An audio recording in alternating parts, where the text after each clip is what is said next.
Чей-то стон истекал звон, продолжает перегон наш цепь.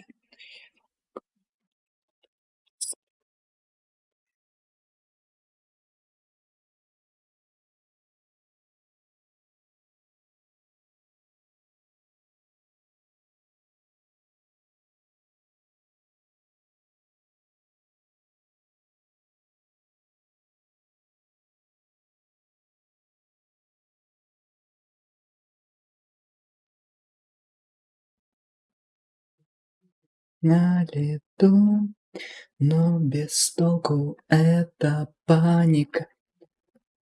Несет по борту общего для всех Титаника, где на асфальтовых полях зреет только черный дым, и не видно ни хрена. Уже крови и густо нет дух времени, дух времени.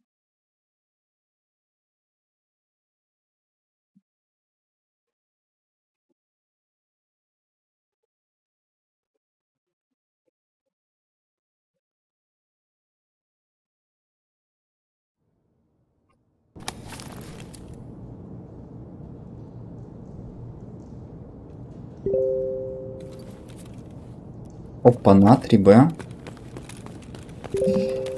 3Б, надо его не просрать.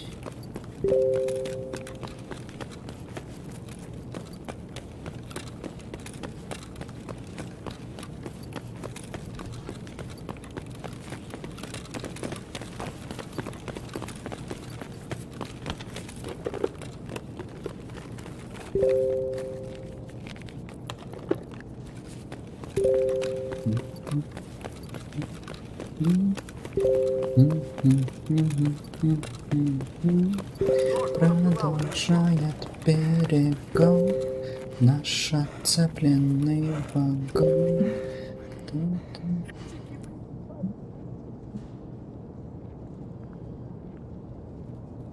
Панику, кто общего для всех стартовых дел зреет только черный дым, и не видно ни хрена.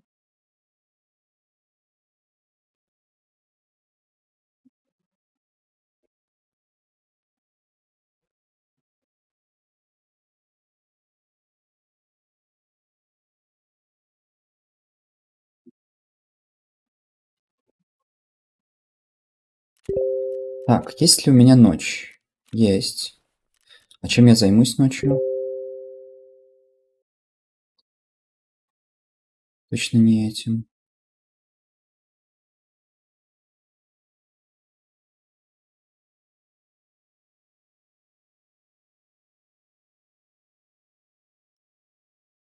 Штурмана, что ли, пойти убить? ПХ заработать.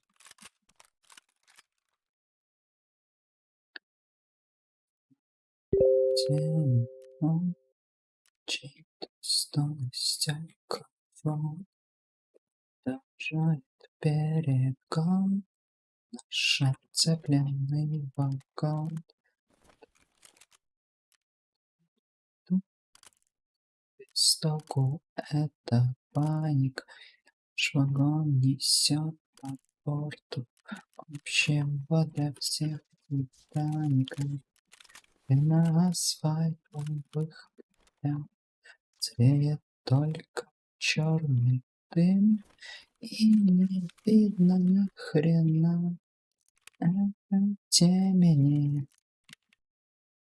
крови заливает нефть. Времени просто дух. Так, мне нужна камера. Блин, у меня камеры кончились, евро нет. Чё?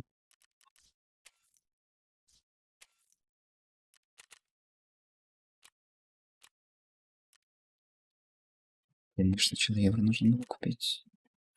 700, например. Камер.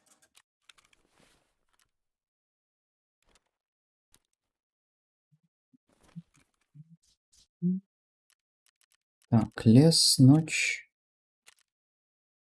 Шурпол, ready.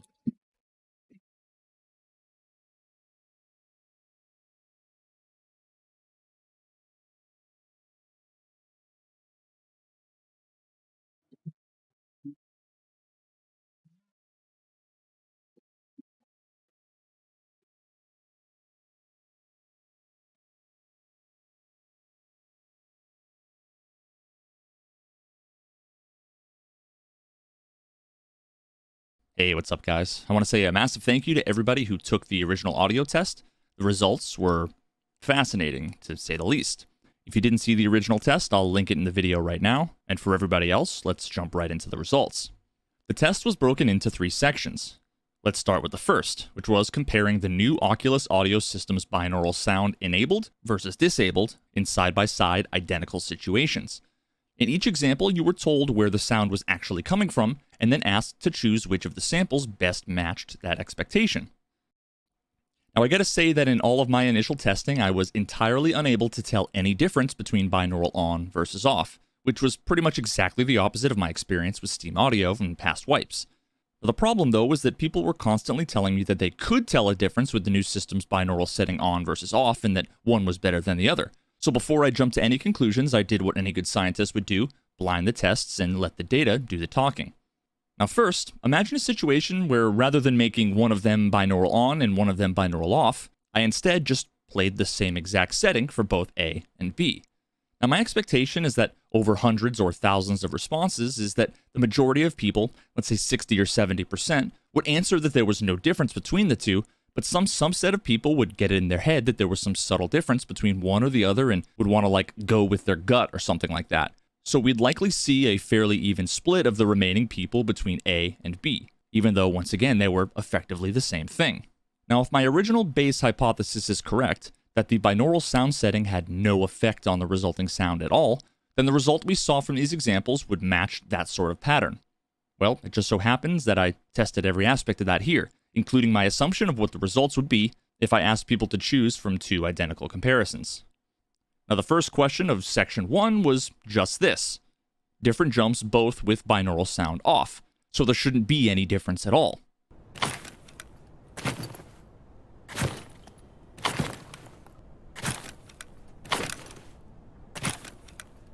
Now the majority of people, 58%, correctly said that there was no difference. Although that means that the remaining 42% thought there was a difference when none was present. Now of those people, more than twice as many thought that B sounded more behind, and my guess is that it has something to do with B being played second, so maybe the order has something to do with it. Either Интересно. Блин, Берет крутой парень, конечно.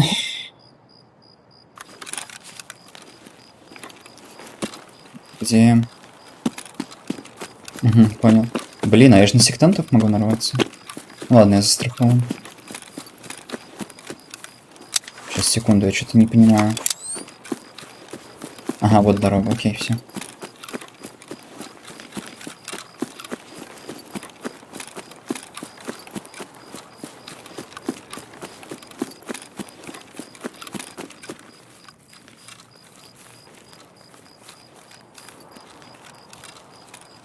Вообще надо бы до домика егеря добежать, там может быть хорошая ПНВ. Но бы мне сейчас пригодилось. Особенно в такую погоду.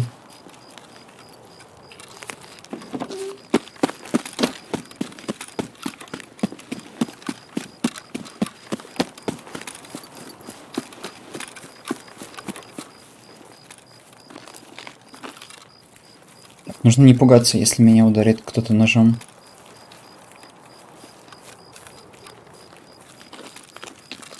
Просто бежать на выход. Закинуться ЕТГ. И бежать изо всех сил.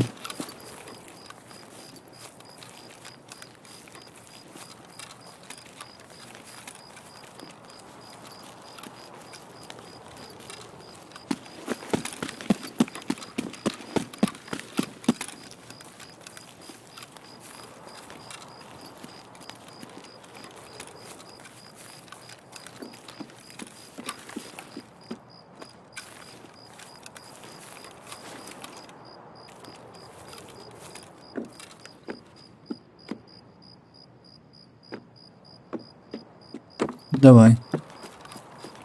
Уже здесь. Блин, я его упустил. Вообще показалось, что их двое.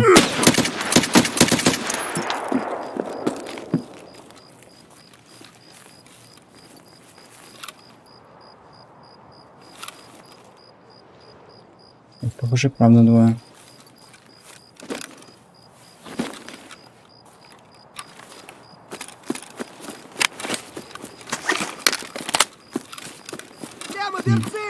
А, это бот.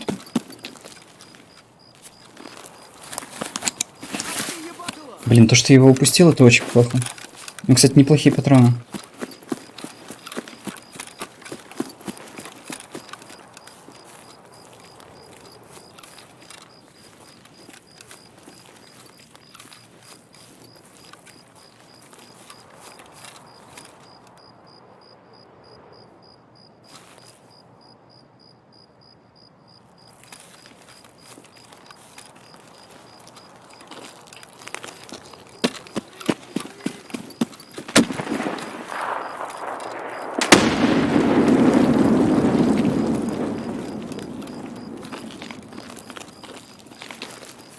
Да кто первый кого заметит?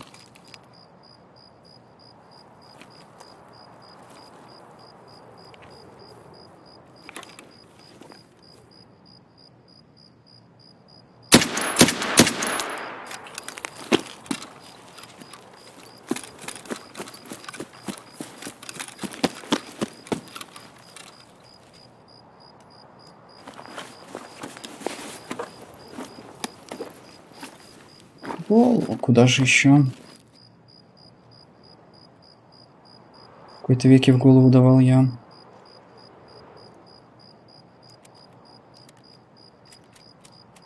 БЦП ФМЖ стрелял. Понятненько.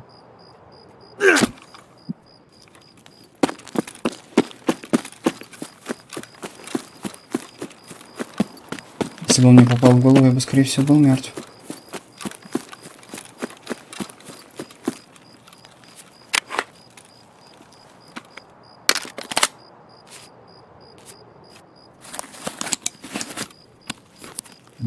В этот раз брони сильнее досталось.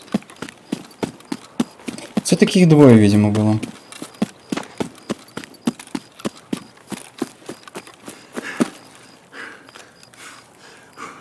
Либо это не связанные люди.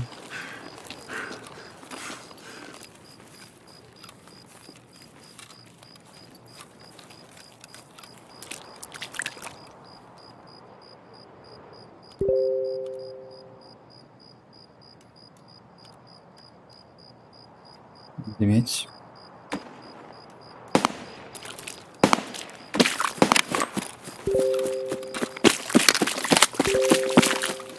Блин, у меня корон тоже поломанный. Рассвет приближается.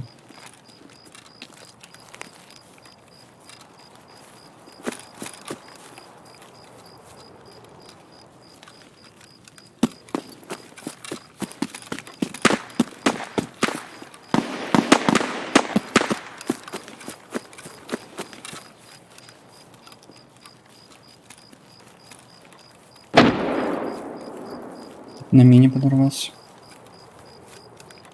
Помянем.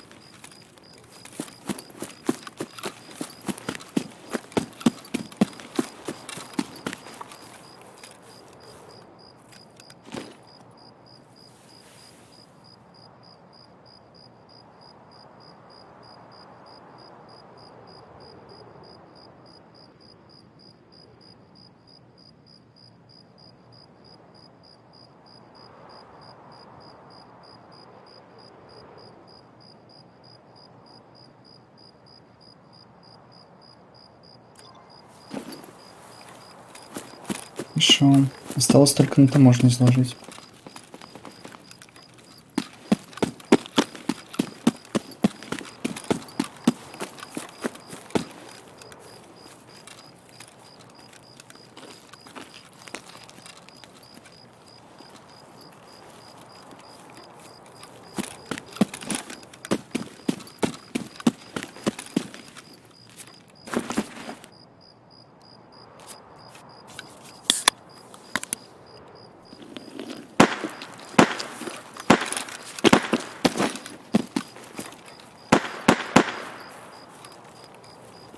Кто с глушителем стрелял? Штурмана, скорее всего, нет. А здесь, видимо, лутали. Да, вообще ни хрена нет. Кроме бесполезной ручной дрели.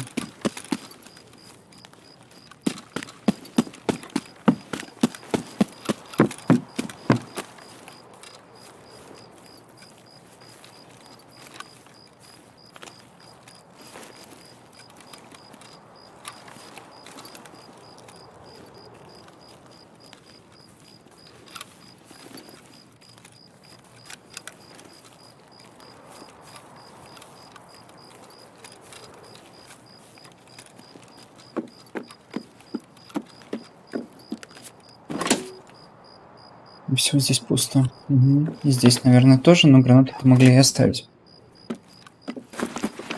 Блин, надо, видимо, выходить из рейда.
Охренел.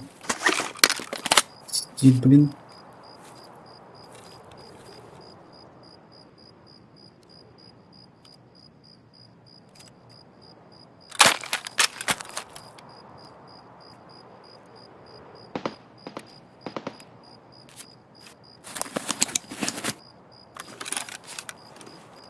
Эй. Плюс давай.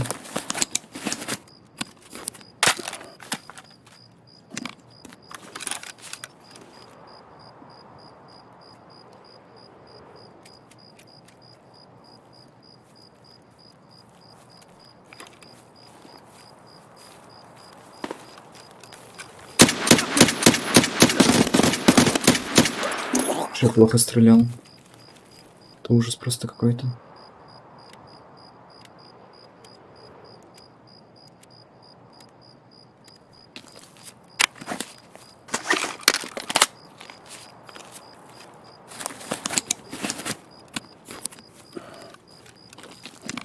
Это тот, кого он убил, что ли?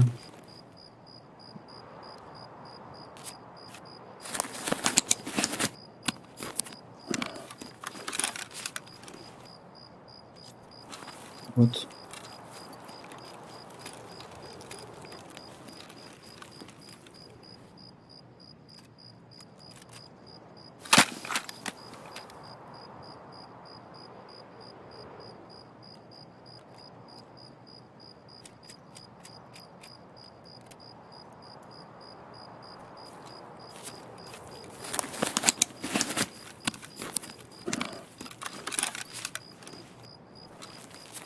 Он слишком слаб.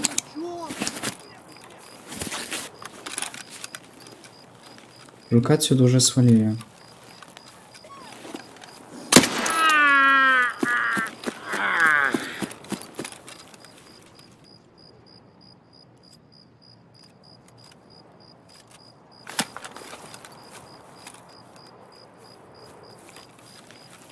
Вон он, ну!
Вроде никого. Блять, тут нашего завалили! Понял.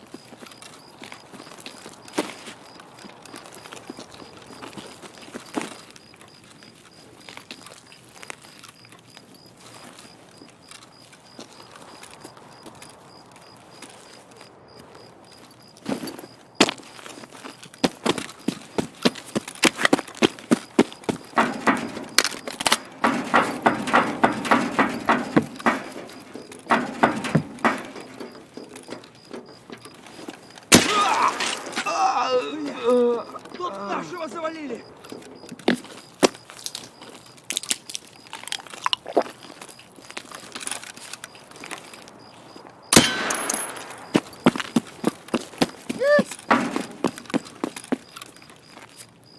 Это здесь не лутались, что ли?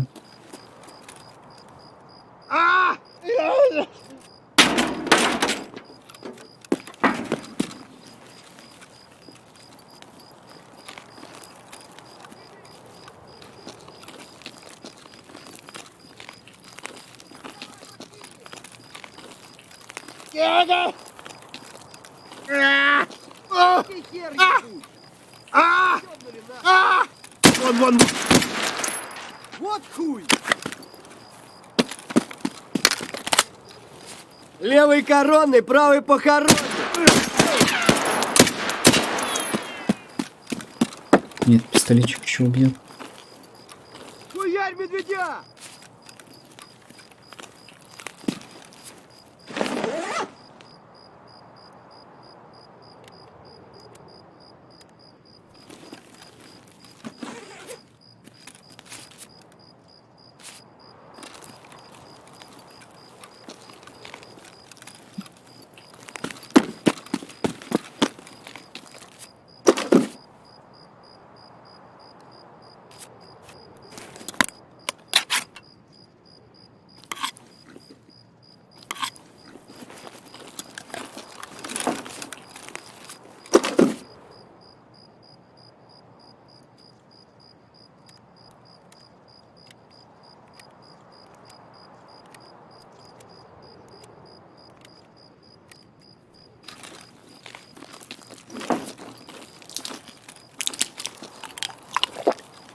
Ничего, скупку все продам и никого.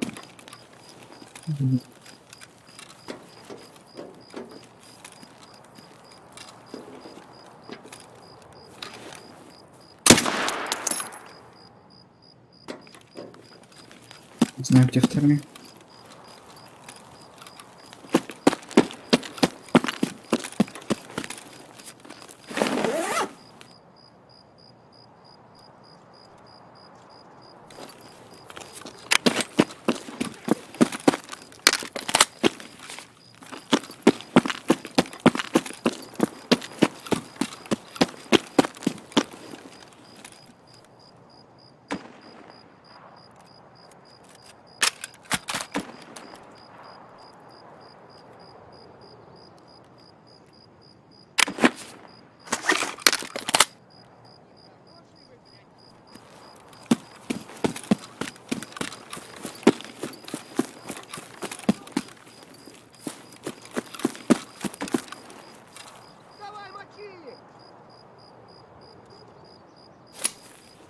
Ах ты ебагла!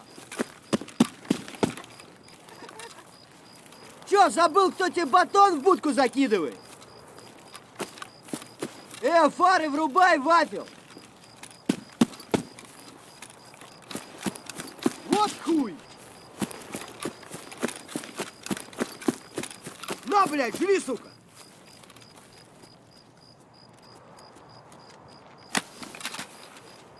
О, пацан готов!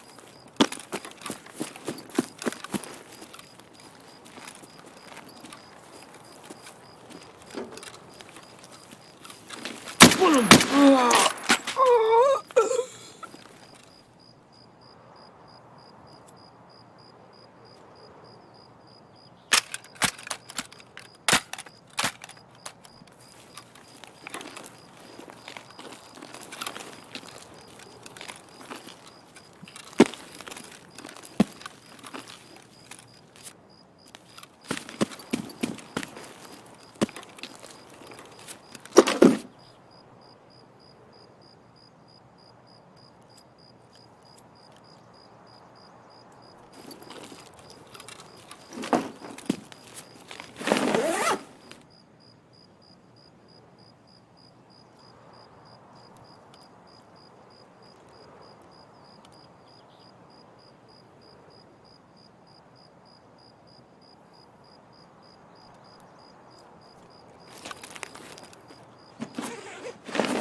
Нет никого.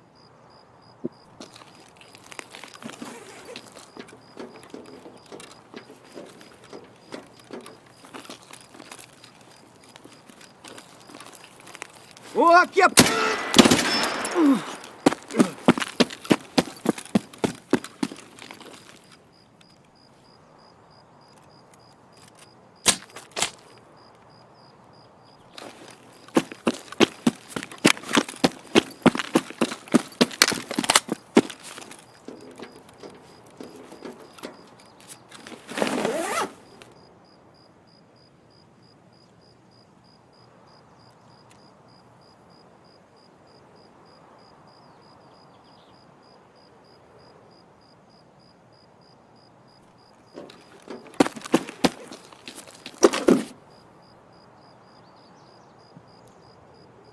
Наконец-то.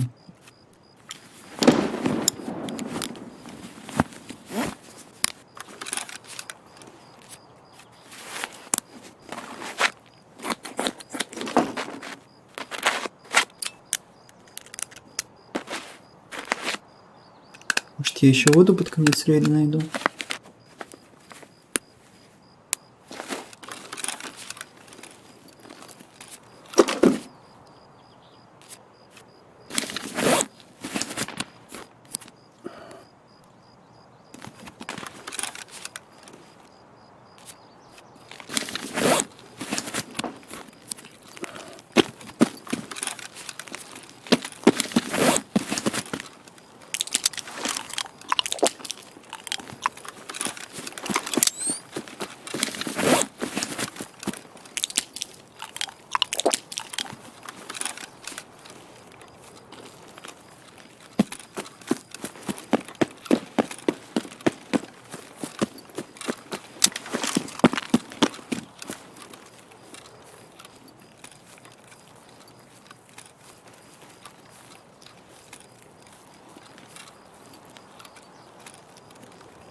Ой-ля-ля.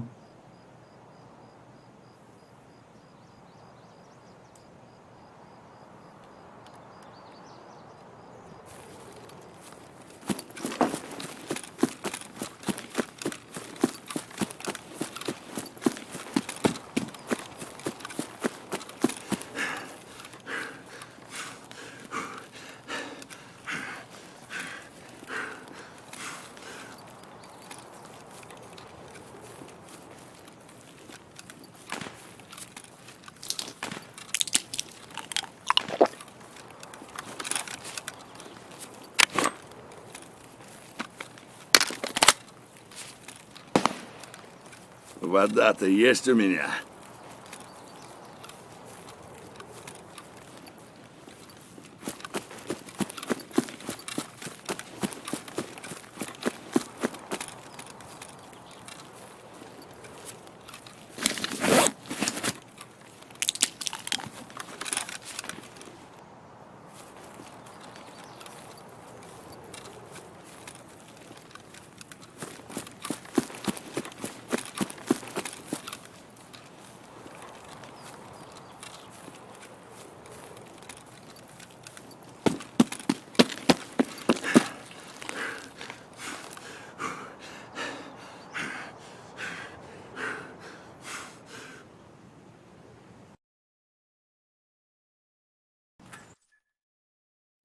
Мне корон пришлось выкинуть. Зато кучу ботов убил и 2 ЧВКшников. 33 уровень получил. Either way, this confirms my initial suspicion, and we can reference this kind of split as we move on.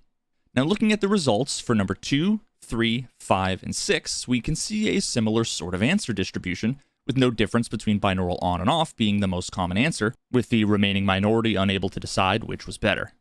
Now, note that in these examples, because both options are technically correct, there were no wrong answers here, so sorry to burst the bubbles of anybody excited that they aced section 1.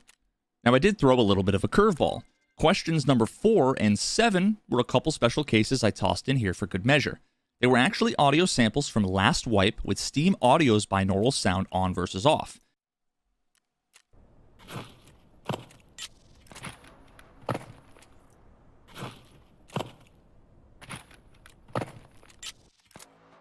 Now, if you haven't seen what's basically my magnum opus, my incredible...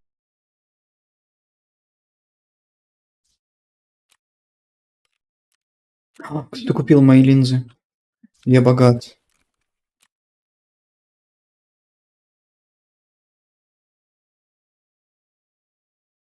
Причем только 7. Там одни еще остались.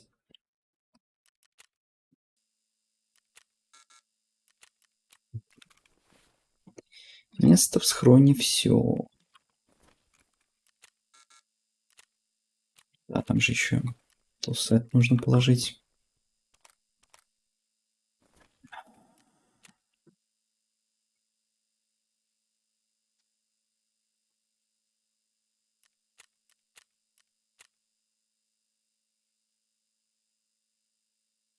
Зачем кто-то купил за 100 тысяч, если тут намного дешевле есть?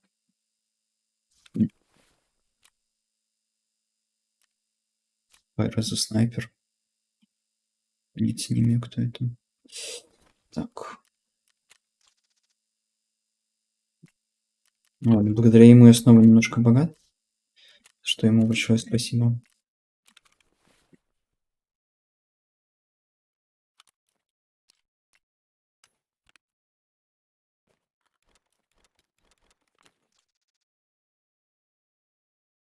Фертилайзерс. Чё, ДВЛ купили? Да.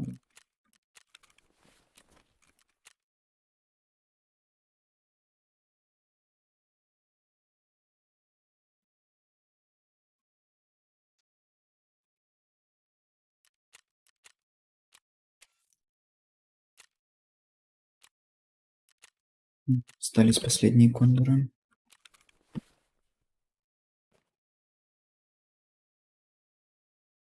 Блин, я, наверное, продам мутант.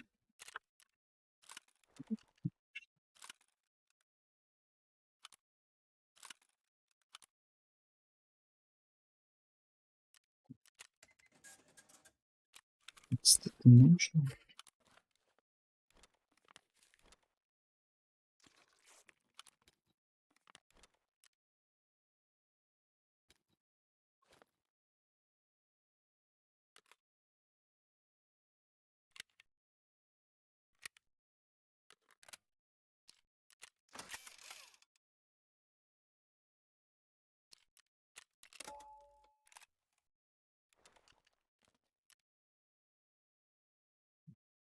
Давайте впихнуть.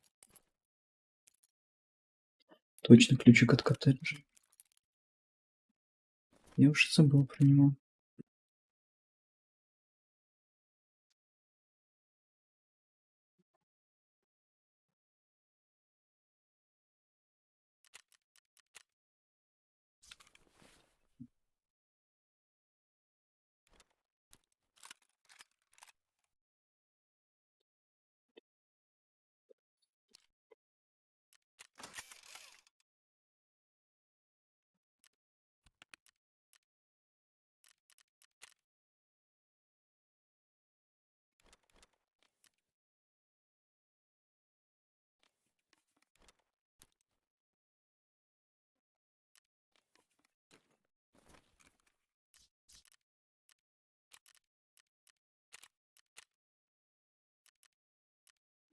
Чем я теперь займусь?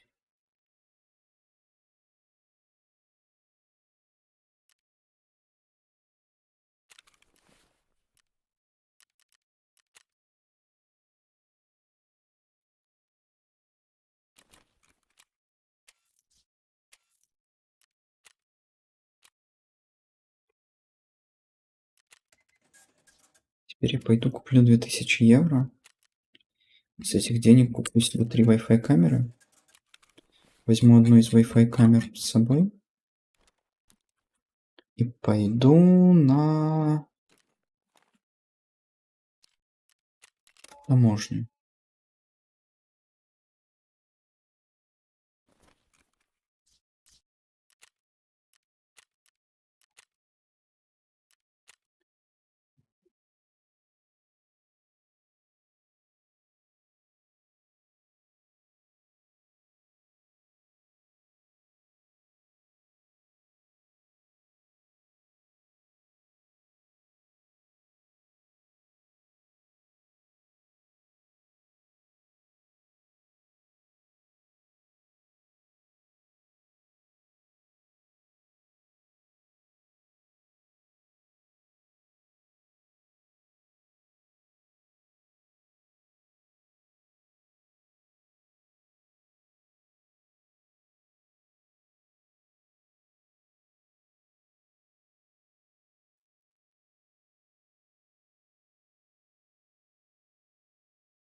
Incredibly in-depth video that I did on sound last year, you should. Even though we no longer have Steam Audio in the game, I promise that you'll gain a ton of perspective and there's going to be a lot that you're going to learn.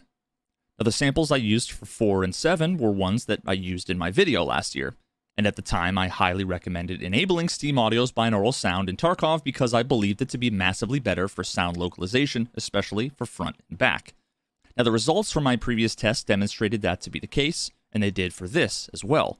Now, compared to the previous comparisons with binaural on versus off, where most of the people said there wasn't any difference and there wasn't really a clear determination between whether A or B was better, in both 4 and 7, where we compared Tarkov's old audio, one without Steam Audio's binaural sound setting enabled, and one with it enabled, we had clear winners. Now, overall, combined with my personal experience and all of the testing I did that didn't make it into this, I'm fairly confident that the binaural sound setting with Oculus Audio as it is in the game currently right now in patch 0.13 has no effect on the in-game sound at all. Now, this information has been passed on to Nikita, and he's passed on the video and the results to the sound team to analyze. Now, given that there are allegedly performance costs to running binaural sound on, not to mention that it doesn't seem like it's going to benefit you all in any way, I'd recommend turning it off right now. But again, at any point, they might fix it and make it amazing, and my recommendations would then change. If that happens, I'll likely make a video on it. So now, moving on to sections 2 and 3, all of the examples in section 2 are with binaural sound off, and all of the examples in section 3 are exactly identical to the examples in section 2, just with the order mixed up a bit and with binaural sound turned on. Now, given that I don't believe binaural audio does anything at all to the sound, as I just mentioned, and that Oculus Audio without working binaural audio doesn't provide enough auditory context to tell the difference between front, back, above, and below in most cases, my hypothesis was that for most of these examples, the responses would be effectively consistent with random chance. Meaning that if a question asked you to identify if the source of the sound was in front of you or behind you, the responses would be pretty damn close to 50-50 in most cases. Так. Плохой спам.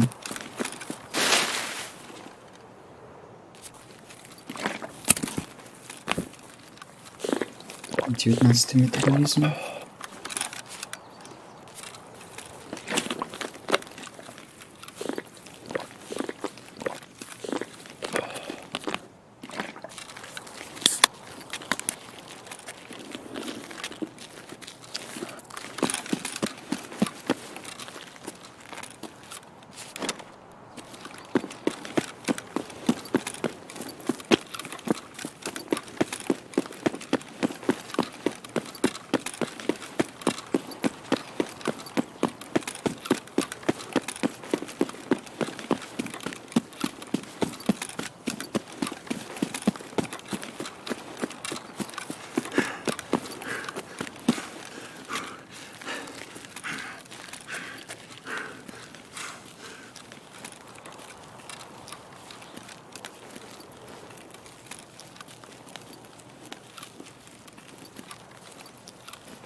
Всё.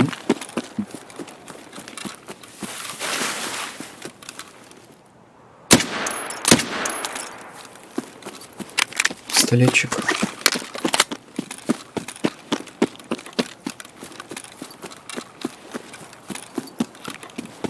Вряд ли я его задел.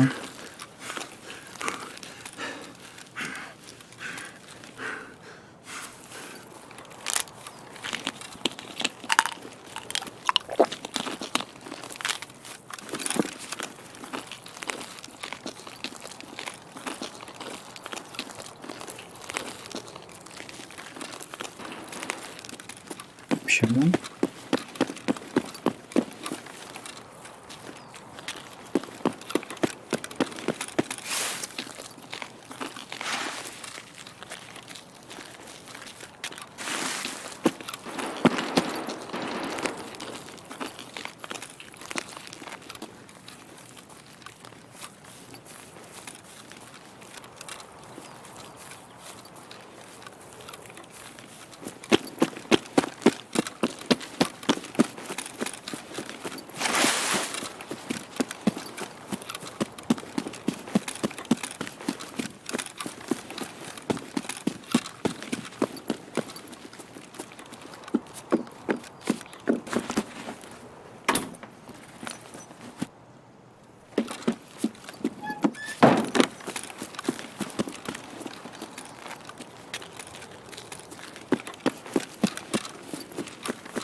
Ладно, это не моя проблема.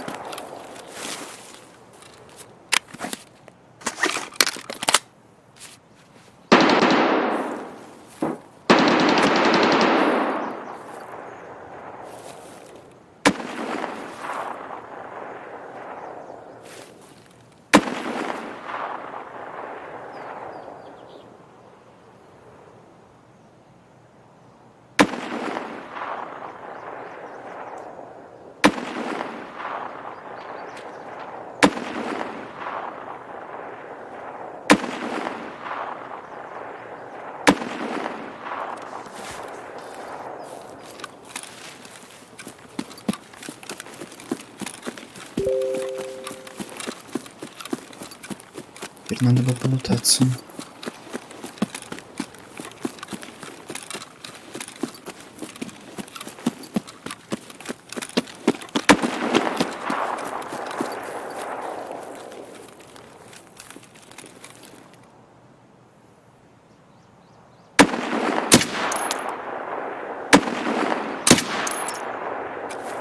Всё.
И возле крепости продолжает огребать.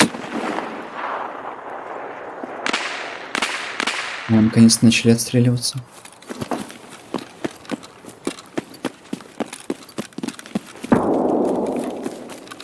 Граната в общаге.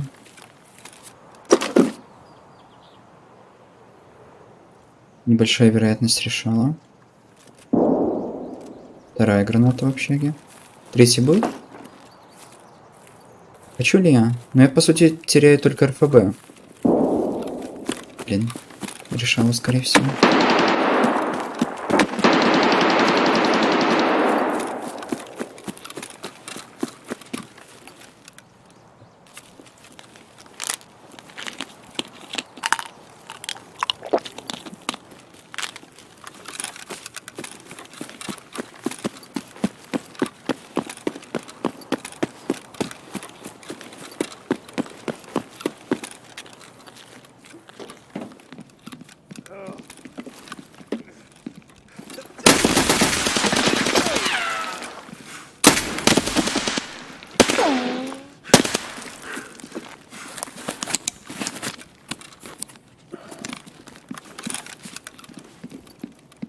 Какой-то.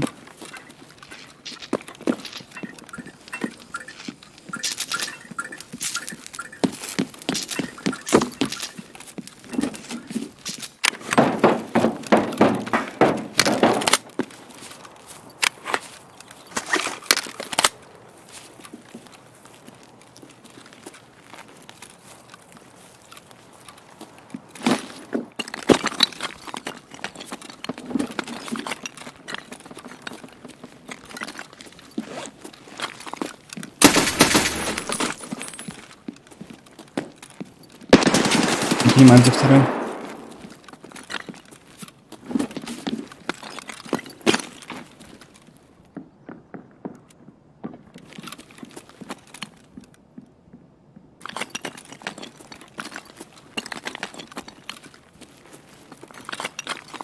Надо его пушить, я думаю.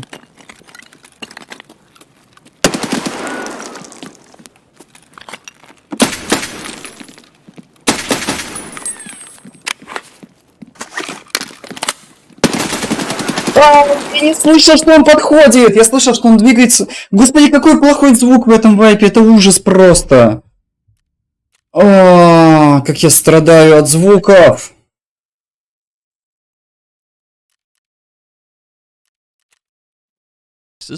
With some caveats. If there is in fact no difference between front and back, then really what I interpret that to mean is that the sounds behind you sound just like they're in front of you. So technically, I would expect much more than 50% of the individual questions would be answered correctly, where the correct answer was that the sound was coming from in front. And much more than 50% would get it wrong when behind you was the correct answer. Although overall, I suspect that these would average out to a fairly even split when you combine them all together. Now this is basically what we saw. All of these graphs, the green bar indicates the correct answer. As you can see, the vast majority of these are pretty damn close to 50-50, effectively meaning that people can't tell the damn difference between front and back. Any of the ones that have a little bit more of a significant distribution, I'd say there's just as many where the majority of people are correct as there are ones where the majority of people are incorrect. Now, as I mentioned before, there's a number of psychological elements that I think will affect people's answers, largely determined by the order of the questions. Now, in my opinion, these kinds of things speak to the weakness and ambiguity of the audio as it is in the game right now. Because if the audio was more clear and compelling in one way or another, these kinds of circumstances would not affect the results as significantly as they clearly do.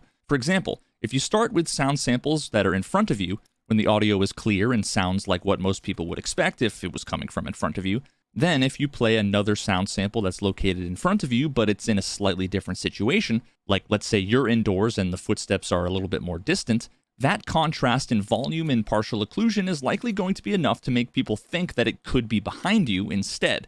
You're not actually getting any direct information from the audio itself. All you're able to do is try to infer based on what you've heard in past examples.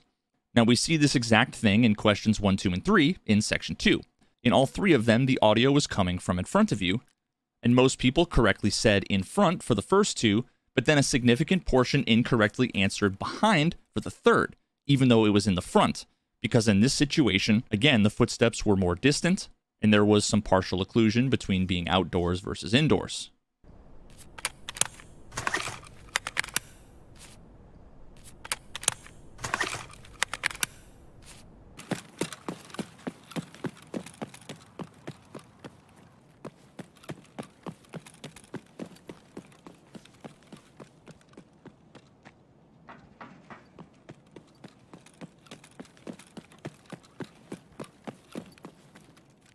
Let me also just toss in here an unedited portion of the testing where I can show you the difference between front and back.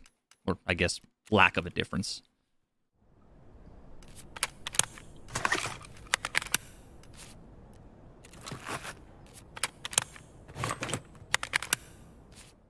Now, a couple of standout cases that were a bit more unique were the examples where you were asked to determine if the player in the same building as you was on the same level, above you, or below you.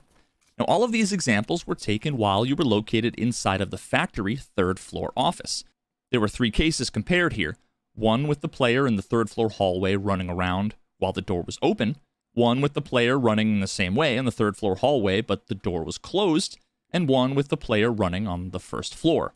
Now, as most of you know, there's nothing above the third floor office and factory, so all the answers that said above were clearly incorrect. It's interesting to see how many people were unable to tell the difference between a couple floors below and some amount of floors above. Now, in my opinion, it was fairly easy to determine if they were on the same level as you when the door was open, because that's basically just like the normal audio that you would expect. Ну, короче, тесты Veritas показывают, что нет разницы между выше, ниже и спереди, сзади. But I find it fascinating how many people didn't realize the steps you heard when the door were closed were on the same level. И при этом закрытая дверь превращает звуки во что-то непонятное. Ну что, в принципе, очень похоже на то, что я ощущаю. The vast majority когда of the хожу в responses санку. incorrectly believed that the footsteps were either above or below, despite being on the same floor. Now, this jives with my personal experience. I feel like the door being closed occludes the audio a bit too much, and there have been a number of cases where the sounds in Factory, a map that I have tens of thousands of raids on, have been really ambiguous and confusing.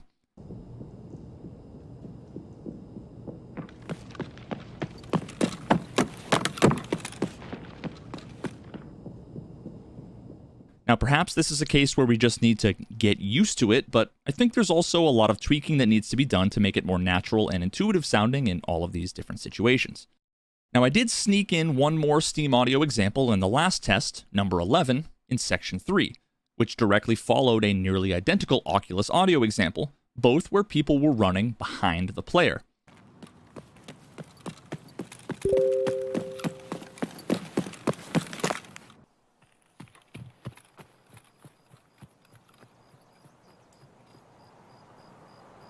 Now, I still have people telling me Steam audio was bad before and... Так, заложить 3 цепочки, забрать документы.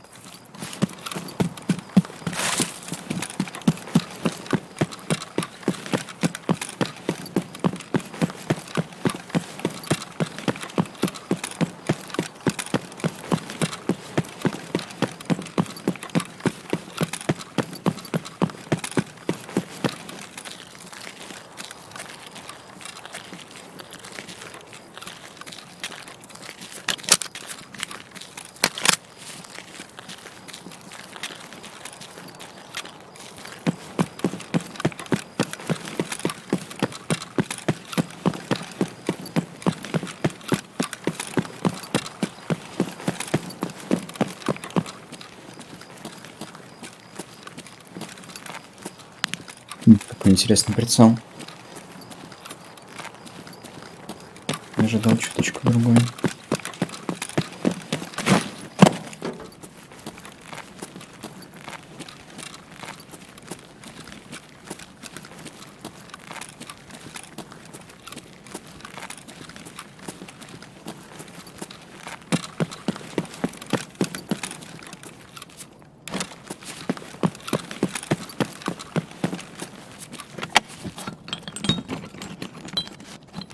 Гемостатика нет.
О, кек.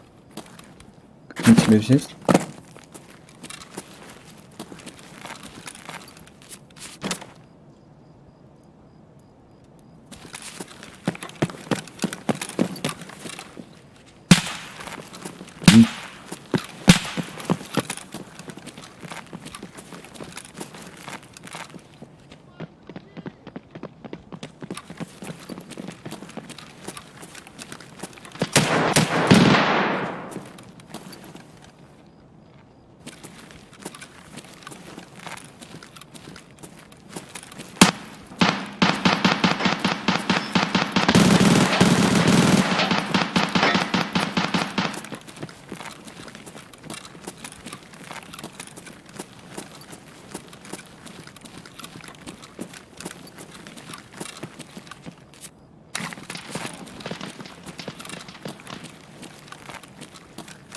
Да, чем сдохнуть друг от друга?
Похоже по мою душу, но меня там уже давно нет.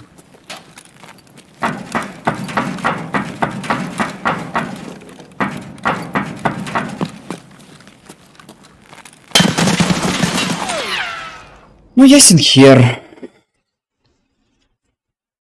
Блин, как же я ненавижу развязку с этими темными крысами.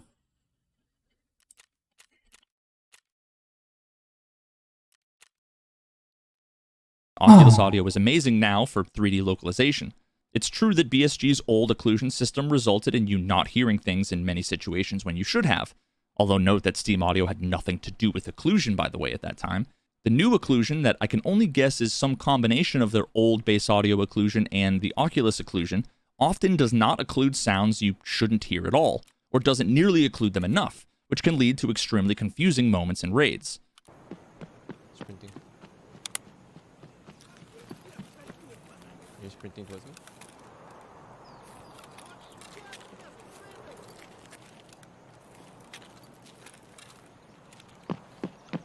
Oh yeah, it's... Yeah.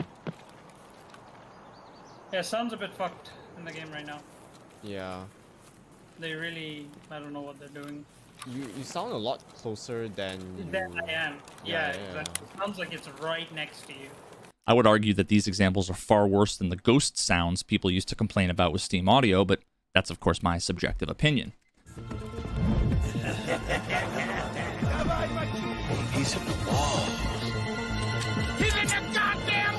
Either way, regarding determining the difference between front and back audio without any additional context, comparing Steam Audio and Oculus, I think the results that I got here speak for themselves.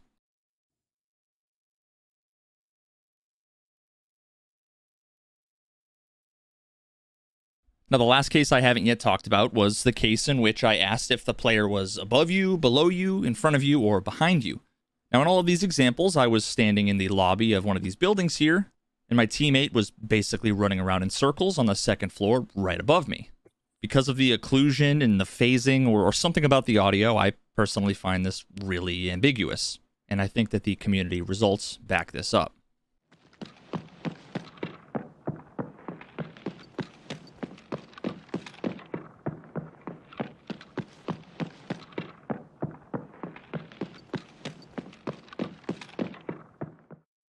Now finally, before I show you some of the testing I did that didn't make it into the video for one reason or another, but still demonstrates some of the bugs, weirdness, and ambiguity I personally find.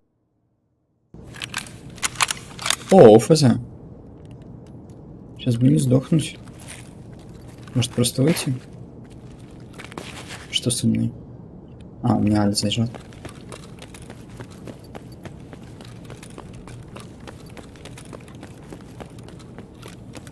Ладно, набрать ОФЗ вроде не выглядит проблемой. А вот деньги пофармить нужно.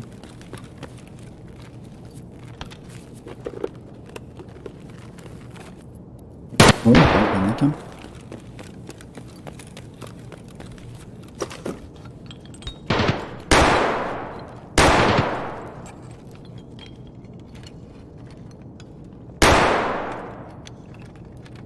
О, твердое топливо.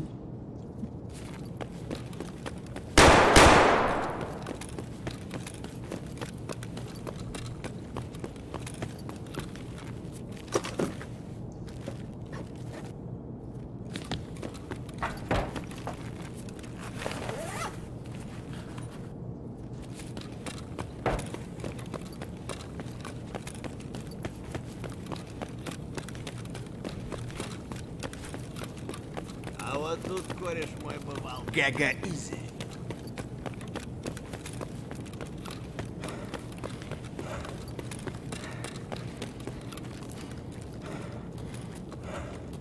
ОФЗ это замечательно. System, I'm going to ask once more that you consider subscribing to the channel, turning on notifications when new videos like this come out in the future, and also please consider supporting me on Patreon. Think about what I'm trying to do here.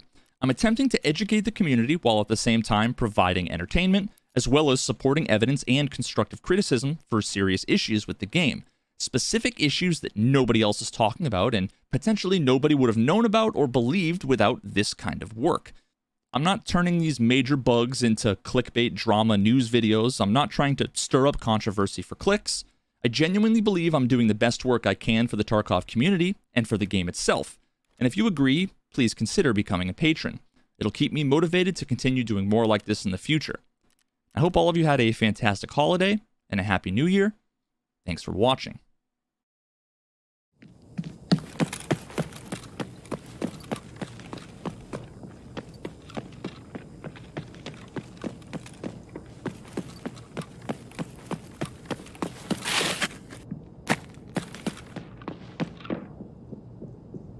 Блин, какая же жесть со звуком творится, это ужас.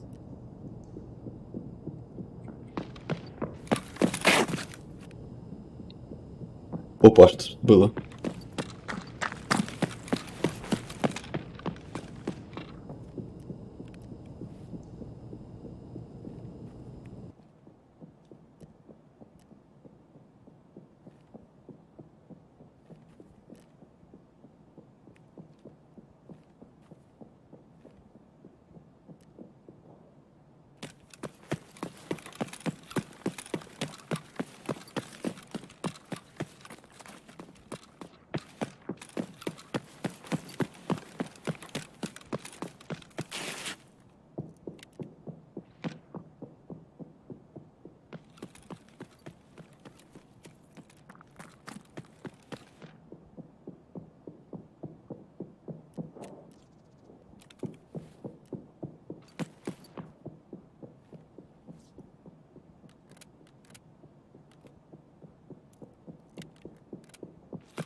Я стак FMG потеряла.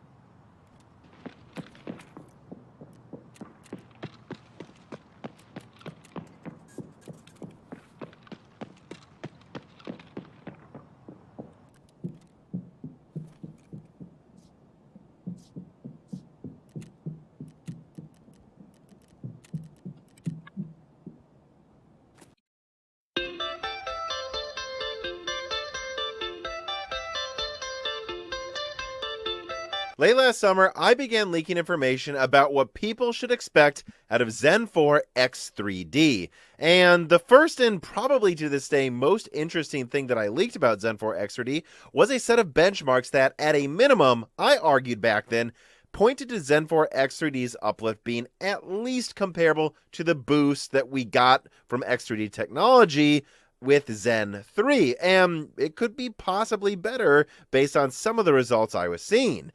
However, I was cautious back then, and I did intentionally say that I was cautious and everyone shouldn't take this as an average, because this was just one set of benchmarks on A0 silicon that was at low clock speeds for all test units, and, well, I'll admit it now, none of the benchmarks were gaming. However, it was worth pointing out, and I did point this out back then as well, that gaming should see an above average boost. So again, up to 30%, but generally more like a 10 to 20% uplift. Again, comparable to Zen 3. That's what I said we should all expect out of Zen 4 X3D. And today at CES, AMD confirmed that is what we are most likely getting. And seeing this officially announced today and all of the other announcements that came out of AMD's CES keynote, I can't help but just say it.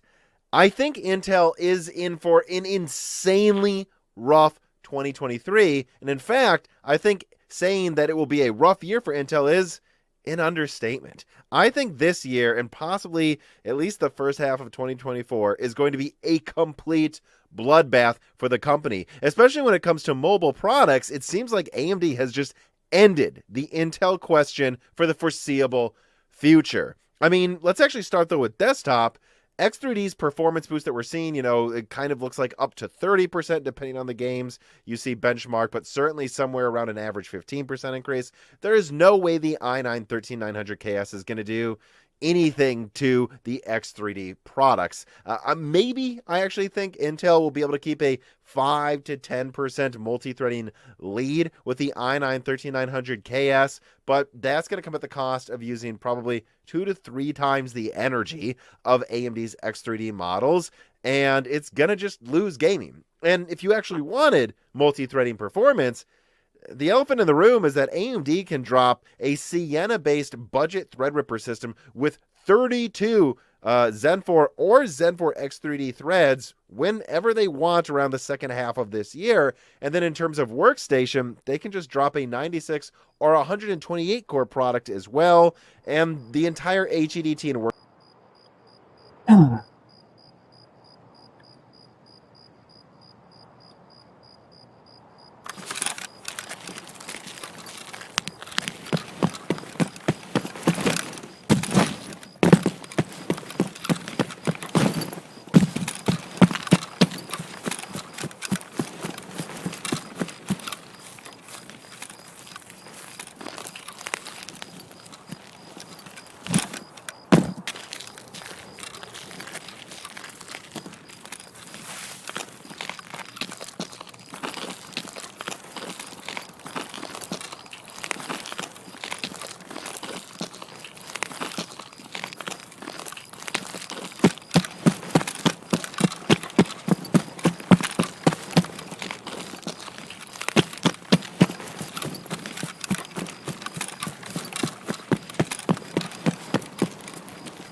Последние конденсаторы.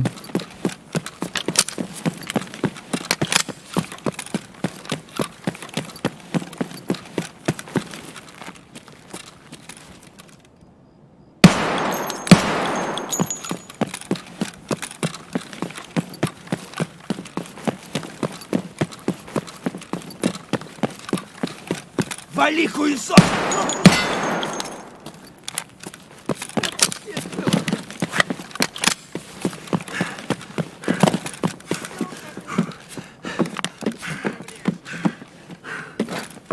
Гнида!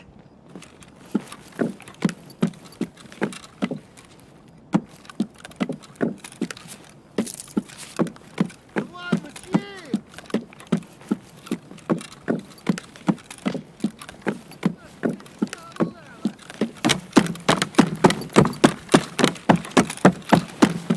Кажись, сука!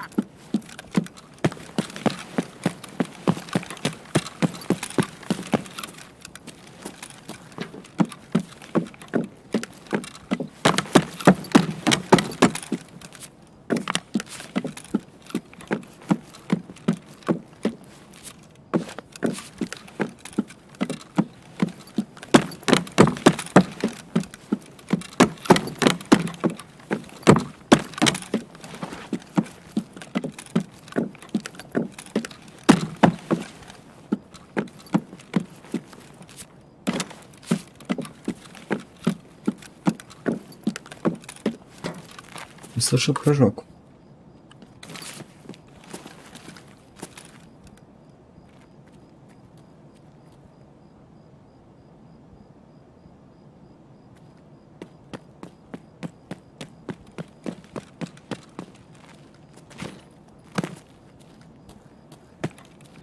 Сука, ёбнули насыво! We are coming, you hear?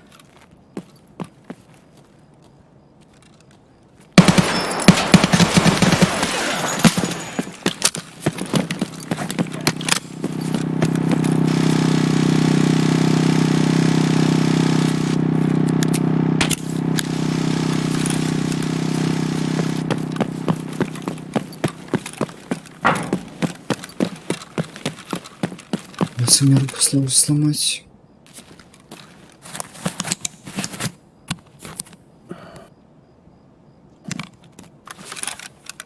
Бить обе руки.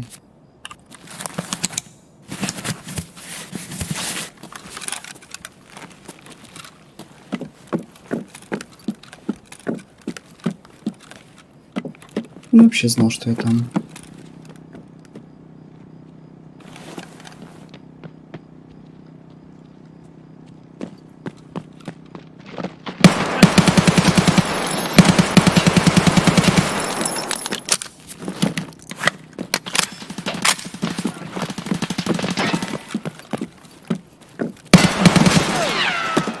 Красна, тварь!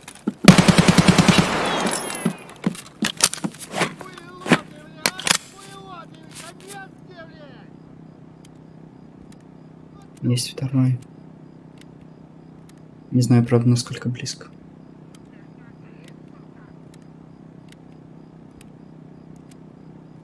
Вот и я убил. Ты, блядь, не упырь, блядь, гнида, блядь! Вот ты пиздец! Осталось 4.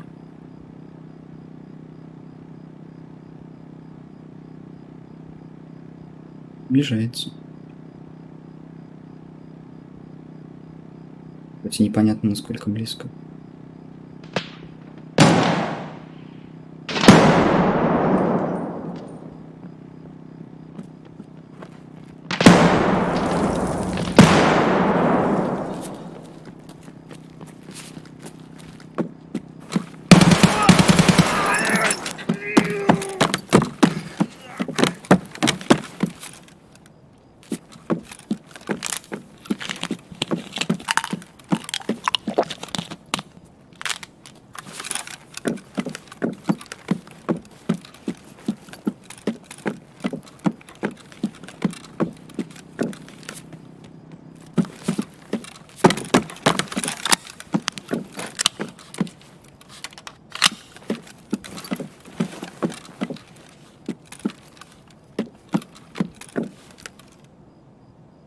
В этом магазине патронов 30.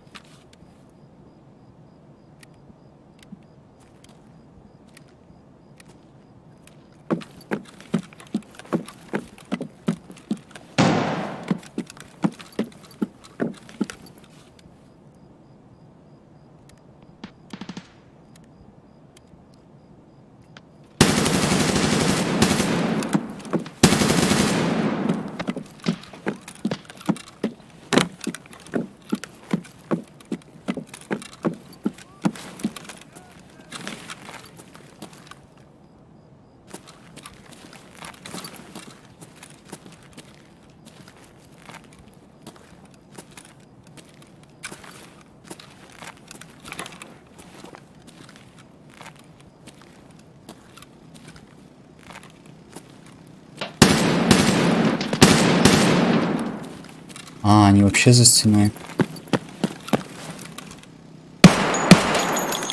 Плевать тогда на них.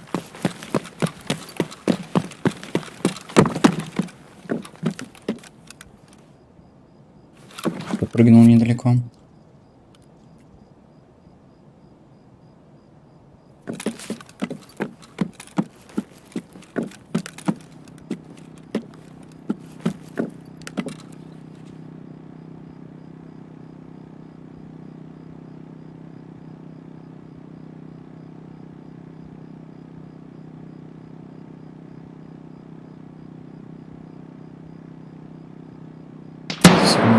А, я пропиталом закидывался.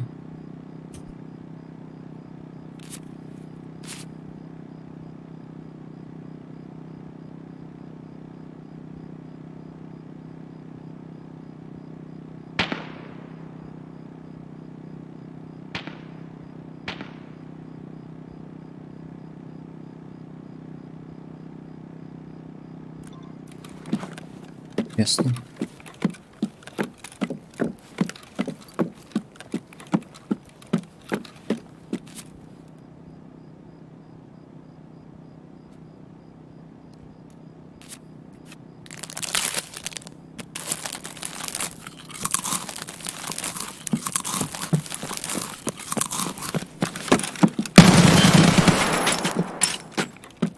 Меня вообще не уважают в этой игре. БП. Мать моя женщина.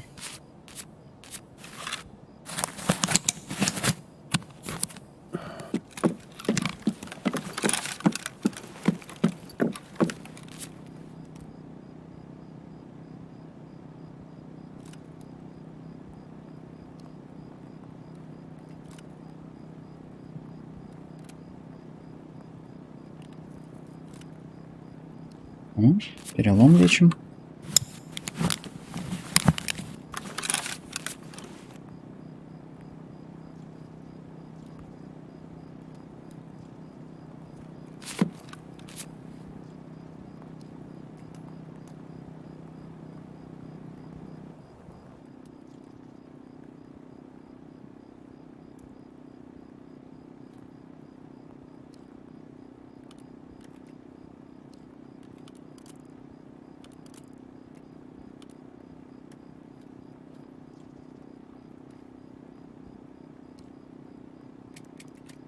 БТ.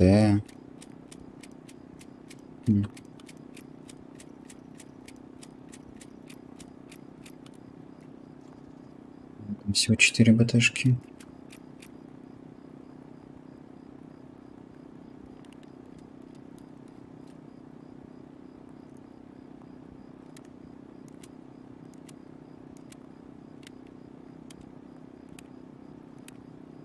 Так, я убил 2 игроков.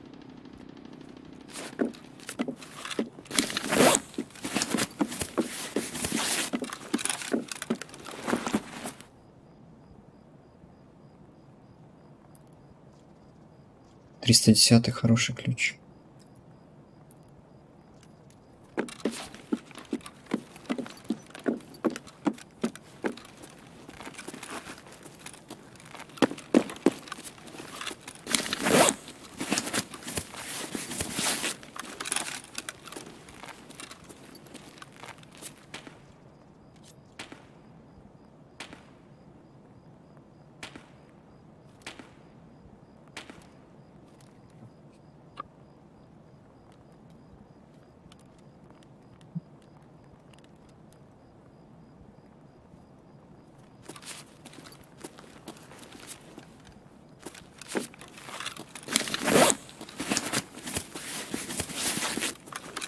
Гипотетически воду я могу найти здесь, в кафе.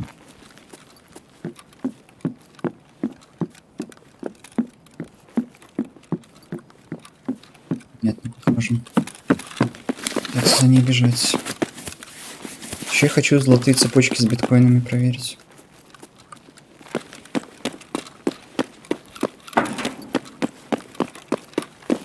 Дверь открыта, там кто-то был. Хотя это мог быть бот. Скорее всего, не бот. Пусто, пусто.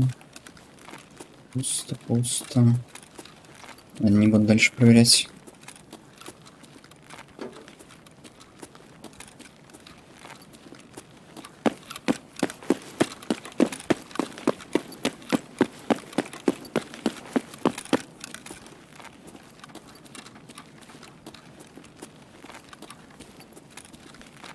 Так, на электростанцию мы не пойдем, слишком большая вероятность найти челоботов.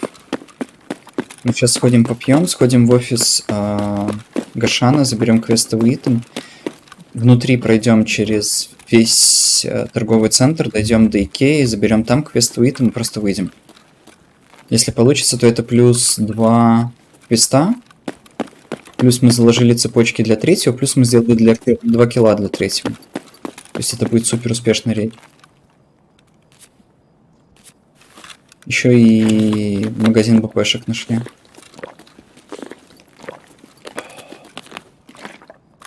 Ладно, я, наверное, больше не буду искать еду, просто... А, вон вода еще. Просто пойду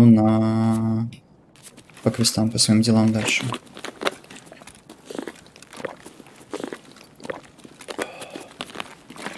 Блин, может быть мне с юмпом лучше? Пока что. Это, конечно, здорово. Нормальный прицел — это тоже здорово.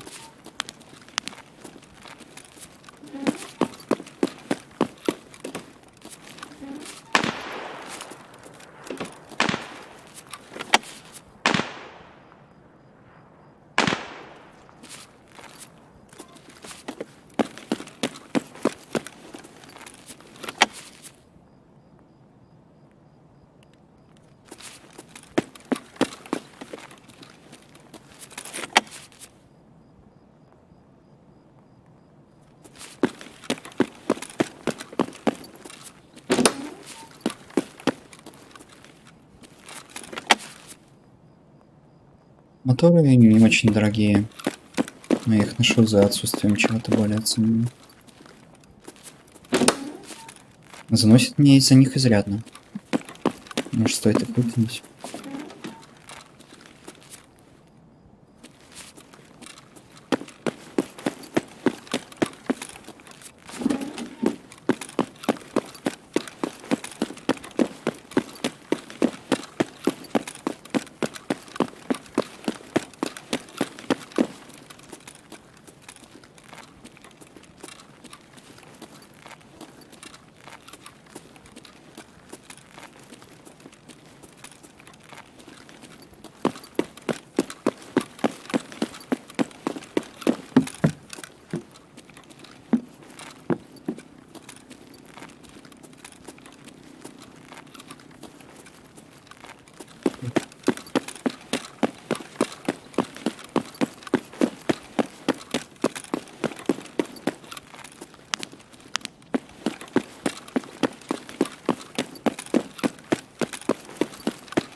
И где он?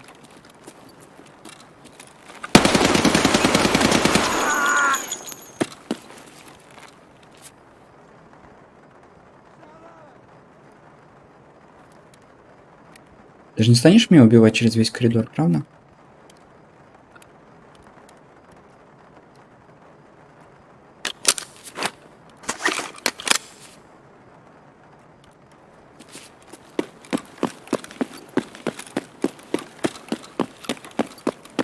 Блин.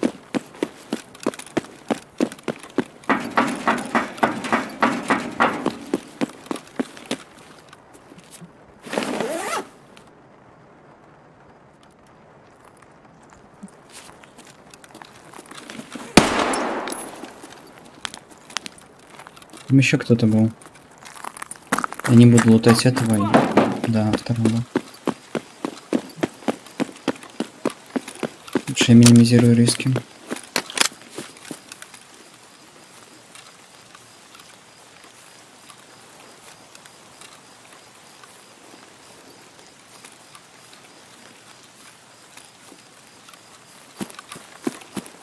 Я хочу залутать тайники, наверное, еще по дороге. Это достаточно низкую опасность имеет. Кто-то, конечно, может там лежать, но с тем же успехом кто-то может лежать по дороге к выходу. Красиво.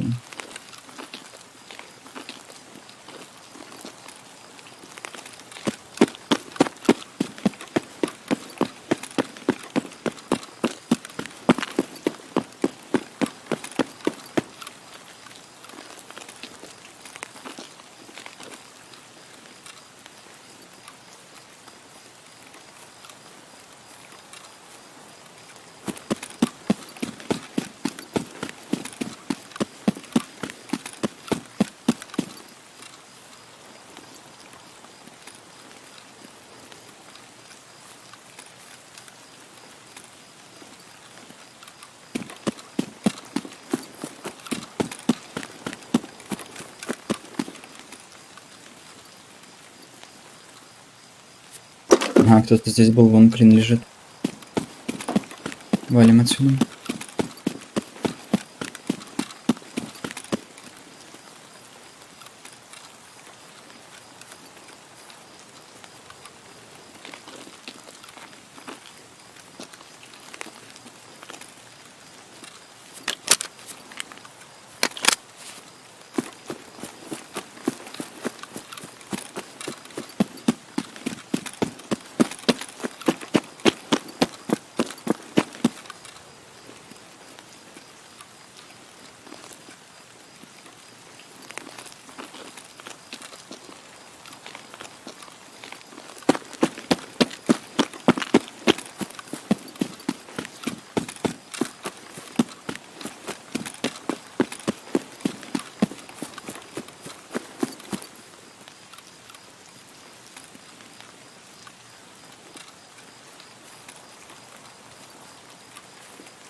Тут я выход находил.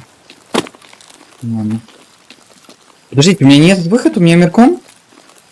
Вот дерьмо. Господи, как я ненавижу тот спаун. Я вечно иду не на тот выход. Да мой мирком в 2 шагах, вам все равно отправляет выходить в него. Блин.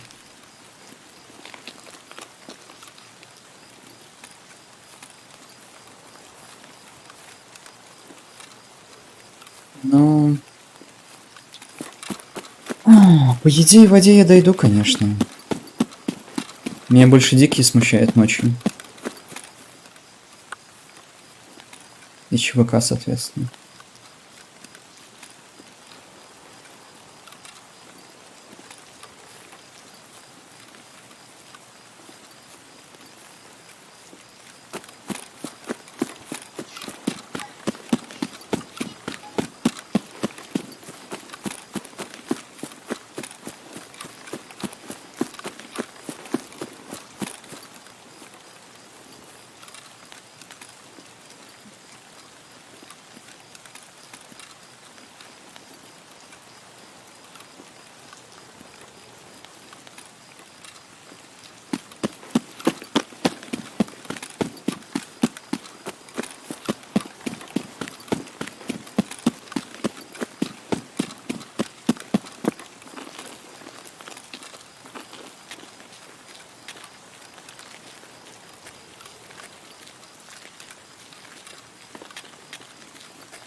Мерком это супер опасно. Там очень высокая вероятность кемперов.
Не помню, где здесь тайник.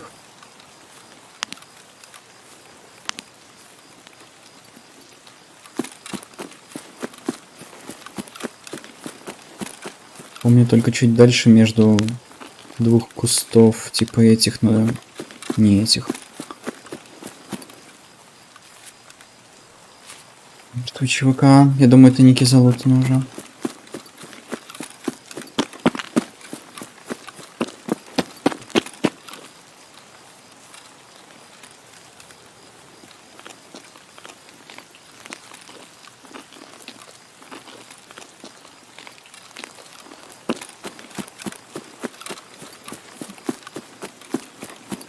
Кто-то на машине вышел.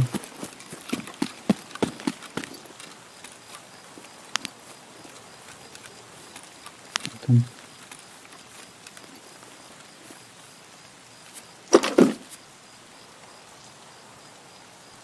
Ну, кто-то это лутал.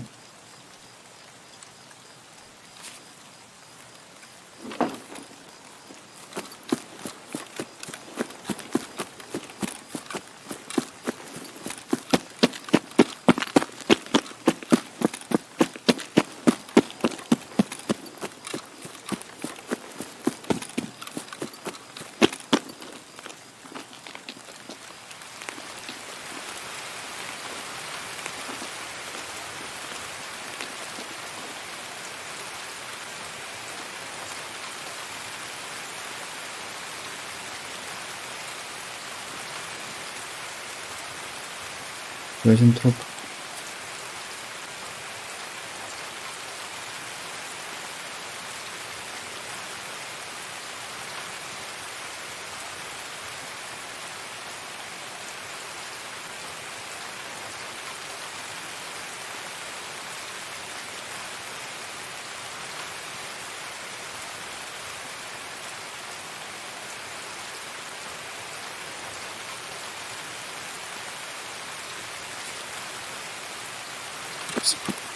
Ага.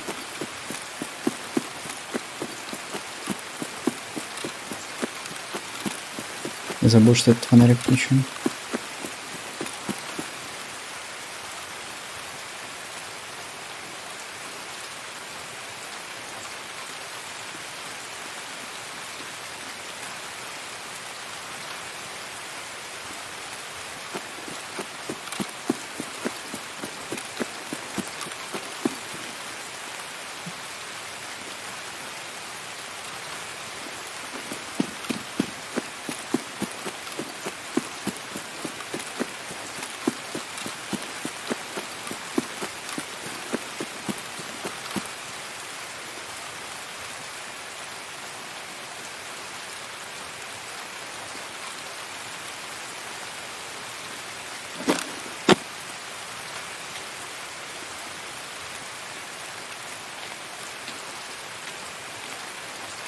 Здрасте.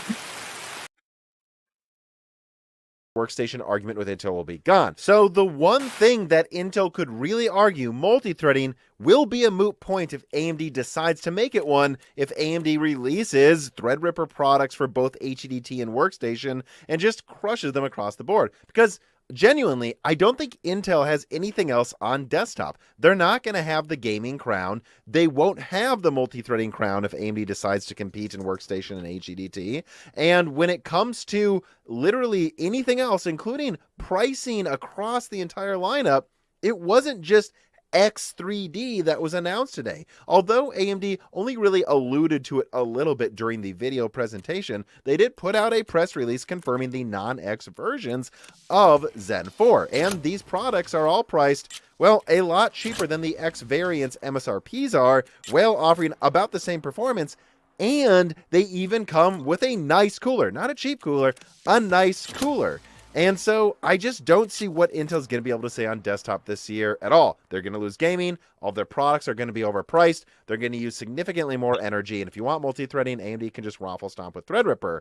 And actually, on the note of pricing, I think a lot of people were surprised that AMD didn't announce the pricing for like the 7800 X3D and 7950 X3D. But when I look at how the non-X products are priced, and they did announce that, they're not just priced in line with the MSRPs that we haven't seen for months during the holiday season for Zen 4. They're actually kind of priced in line with the holiday pricing AMD still has in effect on their website for the Zen 4X non-X3D parts. What I'm getting at is I think they knew where they wanted to price the non-X parts to be competitive with Intel, and they look competitive, but they're still not sure exactly what they want to do with the X and X3D parts. I could be wrong. Maybe AMD is going to charge an arm and a leg, like $900 for the 7950 X3D. Based on what we're seeing from i9-13900KS pricing, maybe they're justified to do that, but I would suggest that the reason they haven't announced X3D pricing yet is because they're not sure how permanent they want to make the X parts just yet. That doesn't mean I'm sure they're going to do any permanent price drops, nor that even if they do, the pricing will be as low as we're seeing with holiday pricing. Like right now on AMD.com in the United States, the 7950X is $574. Maybe AMD will decide, well, we wanted that to feel special. We don't want it to seem like we were desperate, so we're going to make it $600 or $650 MSRP now from $700. It's not going to be the holiday pricing, but it is going to be cheaper than MSRP. That's kind of what I'm wondering if AMD is considering doing. And then, slotting in the 7950 X3D at like $750 instead of $800 or something, and like just rebooting their entire lineup. I'm not sure they'll do that, but when I see them not announcing the pricing yet, it's probably that they're still not sure. And one thing I will say is if they do reboot the entire lineup and they price the X parts and X3D parts in line with the official pricing that is aggressive that we've seen today with the non-X parts, I don't know what Intel can do to respond to this. I mean, they're losing at everything, and we've already seen from Intel's earnings that their margins are below AMD, and they're getting desperate, and they're not really able to drop the prices of Raptor Lake much more unless they're just willing to sell these parts at a loss. And so, I don't know. It's looking very dire for Intel right now. AMD's winning at everything. They can afford to charge less than Intel, and if they do that, Intel's really put into a corner here on desktop. But that's just desktop. When it comes to laptop, the situation is even worse, and I do want to talk about laptop and the other announcements that came out of AMD today at CES, but first, an ad from a sponsor. I don't know about you guys, but over the holiday season, I tend to eat extra calories, and Jessie here is no different.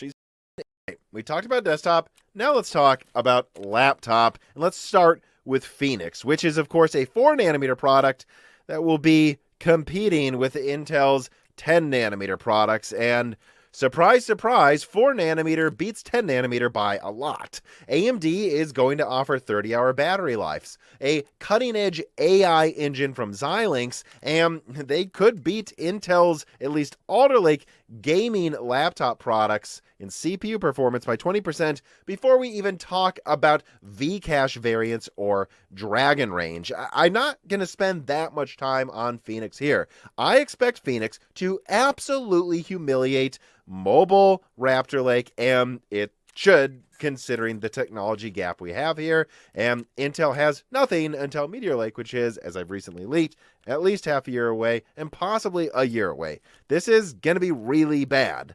The only other thing I would say about Phoenix is I thought it was interesting they didn't seem to dwell on the integrated graphics at all. I actually personally take this as a sign that AMD knows the CPU portion of it is their strong suit right now, and that, well, there's no point in them showing the integrated performance of Phoenix until right before launch, where they're probably still hoping to improve RDNA 3 drivers a lot. The fact that they're not talking about Phoenix integrated graphics could be a bad thing, but if they knew it wasn't possible to get any better, they just rip off the Band-Aid, is my opinion. So I still think that some evidence there that AMD is putting a lot of work into proving RDNA 3 drivers, and just from some smaller conversations I've had with some people at AMD over the past week, yeah, it seems like a lot of work is going into optimizing games for the radical new RDNA 3 architecture, and a lot of people do expect them to claw back some performance. It's too early to say how much, and that's why AMD isn't talking about it yet with Phoenix. And speaking of not talking about things yet, AMD didn't show off a Vcache variant of Dragon Range today, which I guess the first thing I would say is make no mistake, look at these things. it's the same chiplets as desktop Zen 4. If AMD wants to launch a Vcache variant of Dragon Range and extend the lead it has over high-end Raptor Lake, if you even call Raptor Lake in laptop high-end anymore compared to what AMD's launching, they can extend that lead further. But look at what the lead is right now. It's hilarious. It's comical. The lead AMD is going to have in high-end laptop performance with Dragon Range over Raptor Lake, I'm sorry, guys. I think that there's a chance that AMD thinks that they don't need the Vcache variant yet, and frankly, they don't. They don't need it. Phoenix crushes them. Dragon Range crushes the high-end laptop variants out of Intel. I probably would save the Vcache versions of Dragon Range if I ever thought I needed to launch them until the Raptor Lake refresh is on the horizon to steal thunder before Intel announces anything new and tries to take back any crowns. That's what I would do if I was AMD, and I kind of suspect that's what they're doing. But well, I'm not really sure AMD even needs to launch Dragon Range X. I do think this market desperately needs Navi 33, which AMD finally showed off today at CES. And I gotta say that, well, first of all, after seeing what happened with the initial RDNA 3 pre-release performance portrayals compared to what happened in reality, let's mostly just wait for reviews here before we're so sure if Navi 33 is good versus excellent or something. But at a minimum, I think Navi 33 will be an economical monster. Look, the 3060 that it's being compared to has a 35% larger die size, and even if you account for 8 nanometer,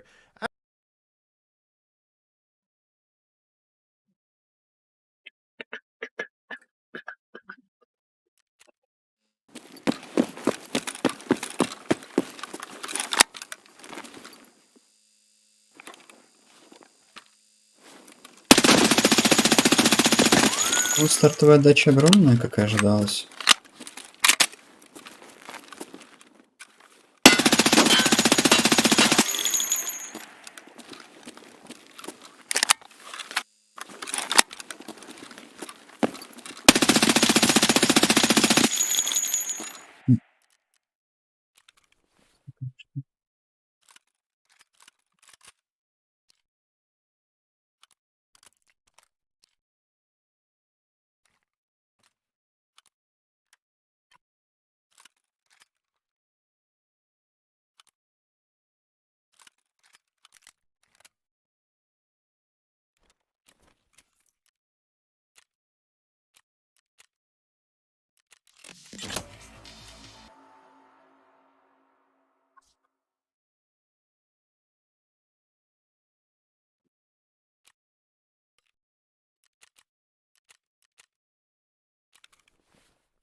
Сколько мне там еще жетонов медведей надо? 3. 2.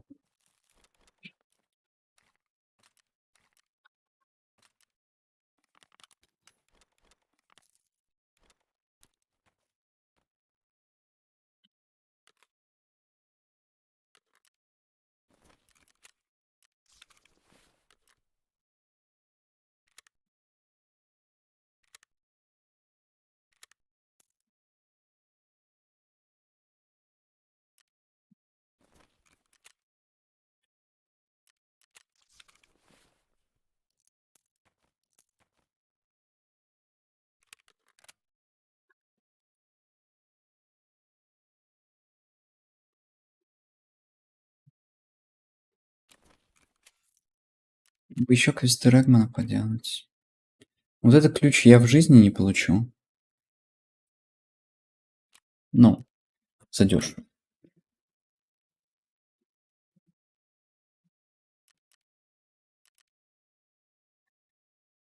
А, лол, ладно.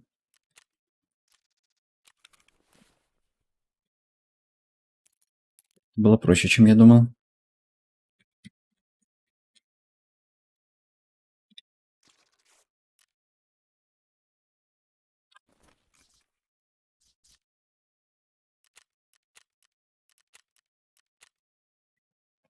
I don't know. It's impressive if Navi 33 at same power beats it by 15% even. It'll be really impressive.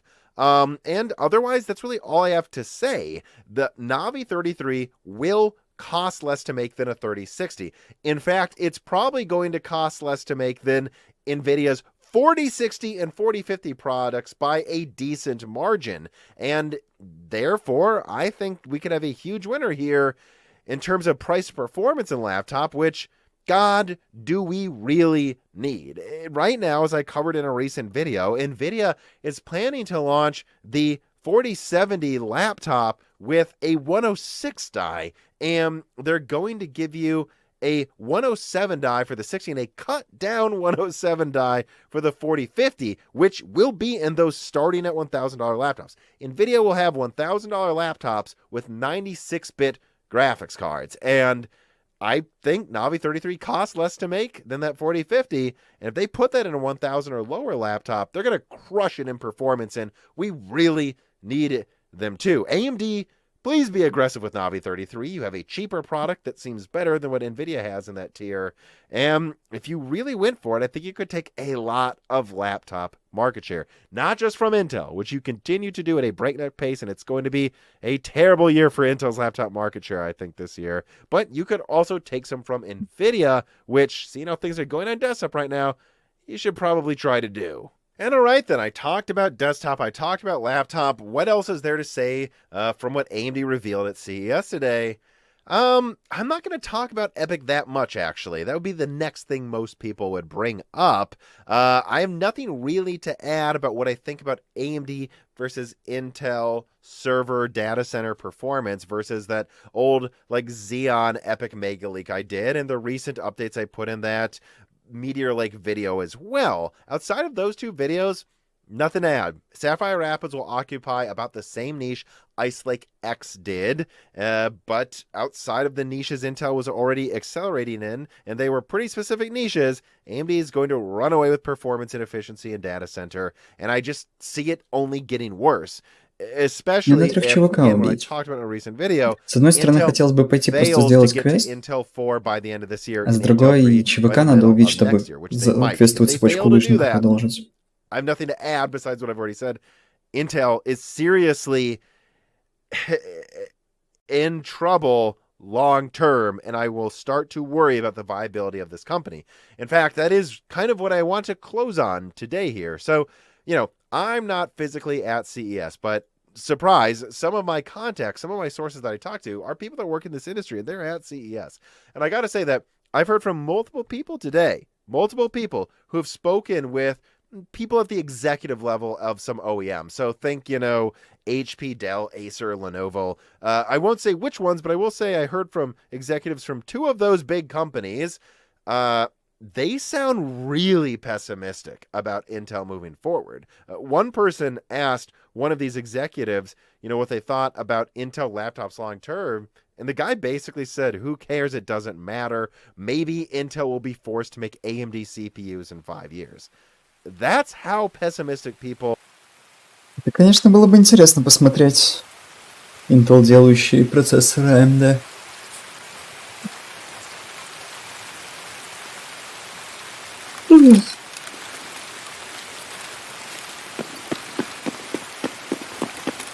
Есть шанс перехватить людей, которые заспавнились с той стороны и бегут в Оли.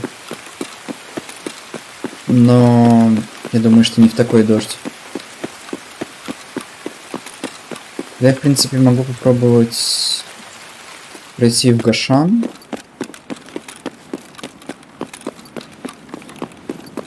Залутать Расмуссен.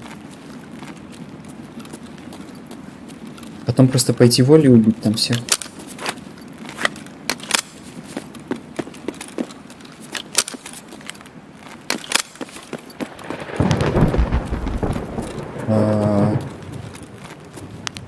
Здесь, что ли, подъем? Вон он. Я его не узнал. Видимо, грузовик закрывал.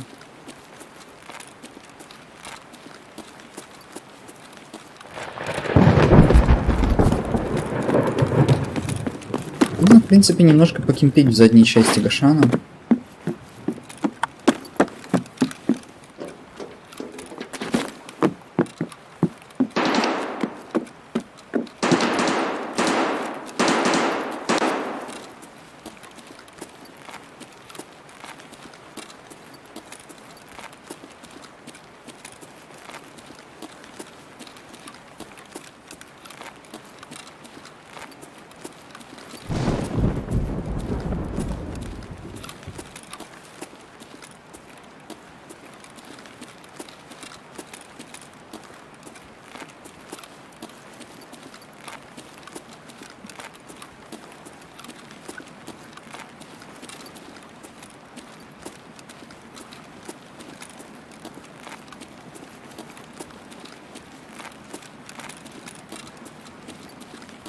Или я могу просто залутать золотые цепочки и подождать возле них некоторое время. Наверняка кто-нибудь тоже придет их лутать. А потом пойти спокойно себе залутать квестовые там.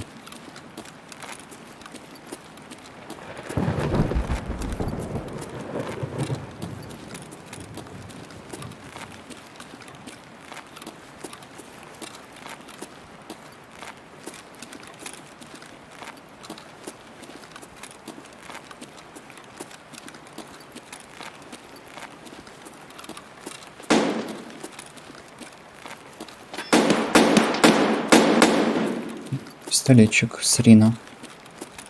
Неужели уже залутали?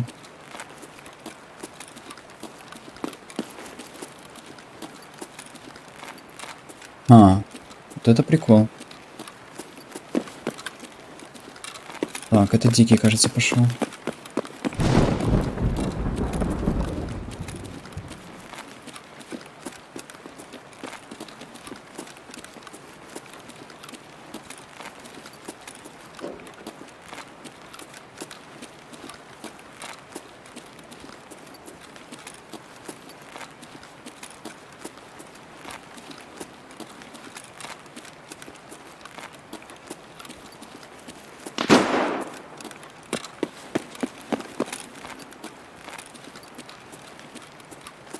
Можно еще один выстрел?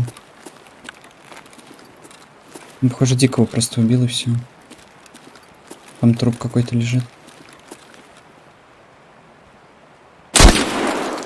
Сука! Я его так и не увидел.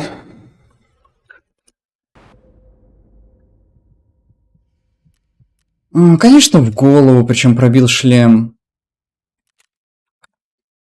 Боже, как я ненавижу развязку. Are sounding about Intel. And so, yeah, I don't know what else to say. This looks like a watershed year for AMD and a complete hurricane of a disaster for Intel. And I can't believe we're saying this, but it just seems like if Intel doesn't get their act together by the end of this year, I'm not sure we're going to really recognize them as the same company we used to think of them as just a few years from now. And that's going to just about do it for this video, except for one little thing here. I did want to add one small update about the 4070 Ti volume before it comes out basically hours after this video posts.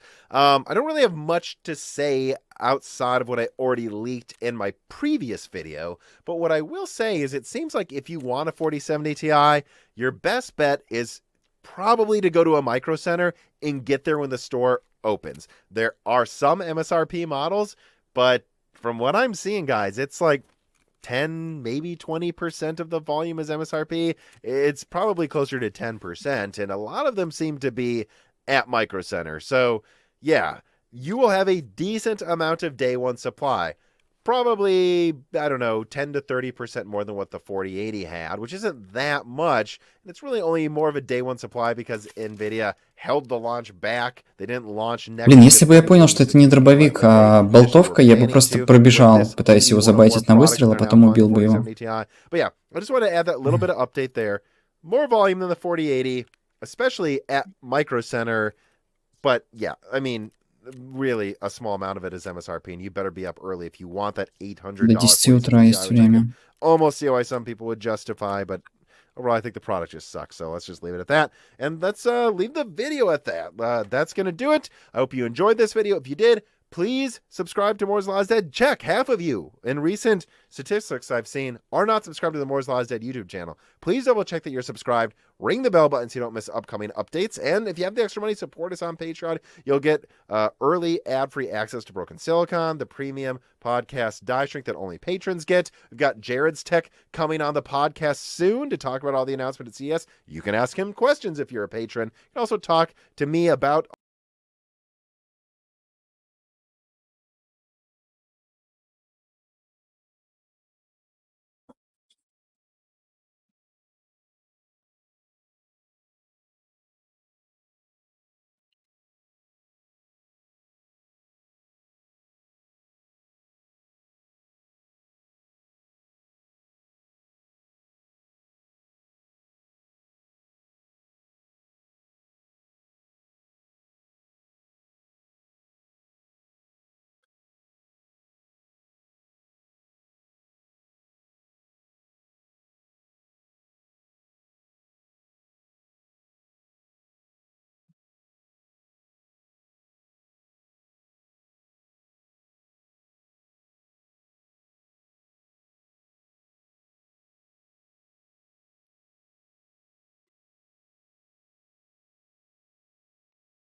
Зеленый флайер. Второй зеленый флайер.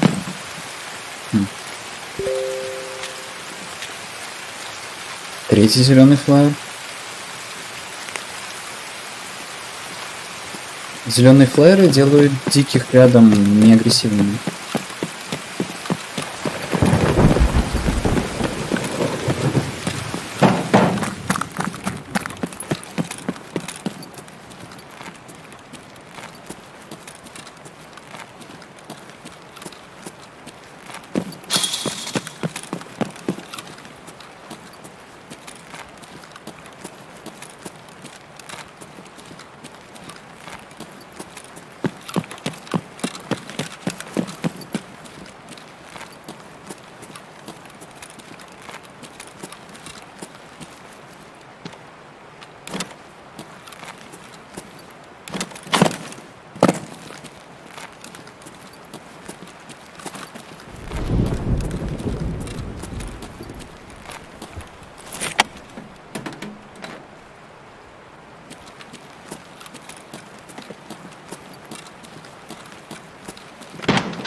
Вот дверь выше.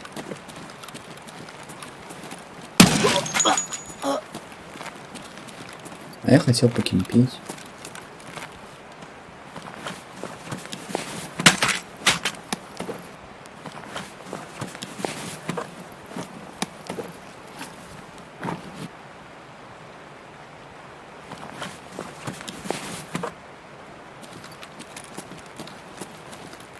Никцоры. Если я выживу, это еще 100 тысяч. Грязными, правда.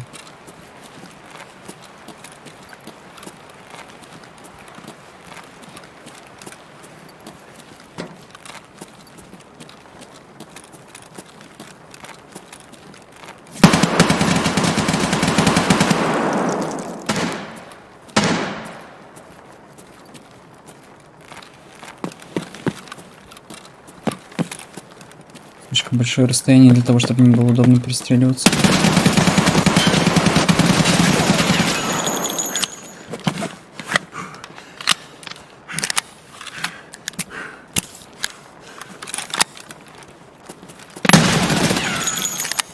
Хоть это хорошая идея. А, да, вторая импакт-граната, конечно. Угу. Почему бы и нет? Скотина.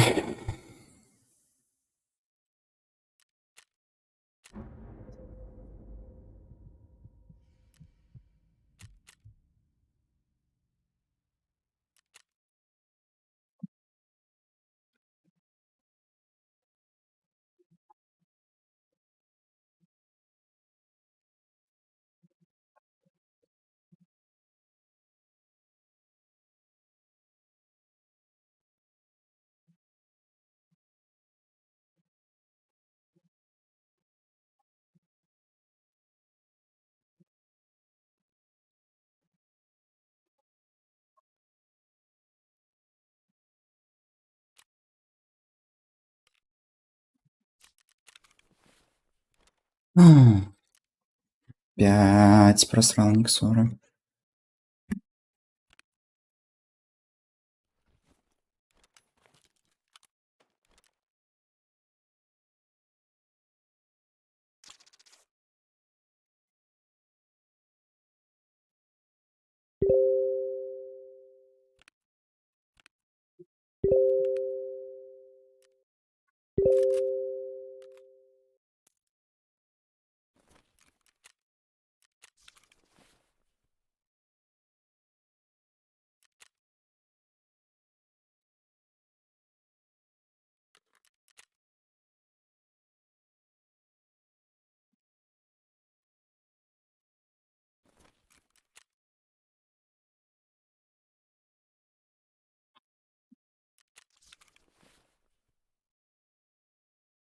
А?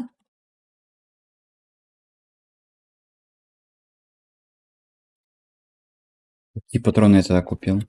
Если не эти. А, я, возможно, купил патроны игрока, которые кто-то купил, кто-то другой. Не обратил на это внимания.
Все, что я хочу, это делать квесты.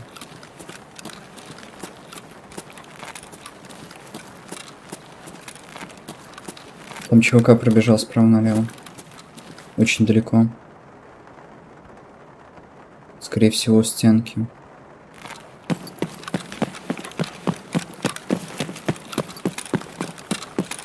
Скорее всего, он по тайникам пойдет, потом вдоль стены. Я могу у одного из тайников сесть и его подождать.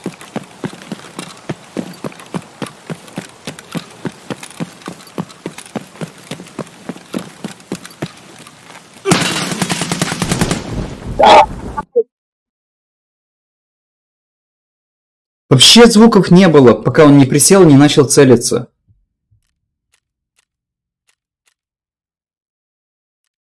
И, конечно же, сразу в голову, куда же еще? Зачем я вообще в это играю?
Hey Internet, Gordon Ung with PC World here. I am with Scott Stankert of AMD. You recognize him for a great video we had from Austin a few months ago. But we are here to talk about the star of tonight's news from AMD, which is this particular one. Internet, wait for it, 7950X3D. Yes, I know you've already seen the news. You finally get your 16-core Ryzen with X3D technology.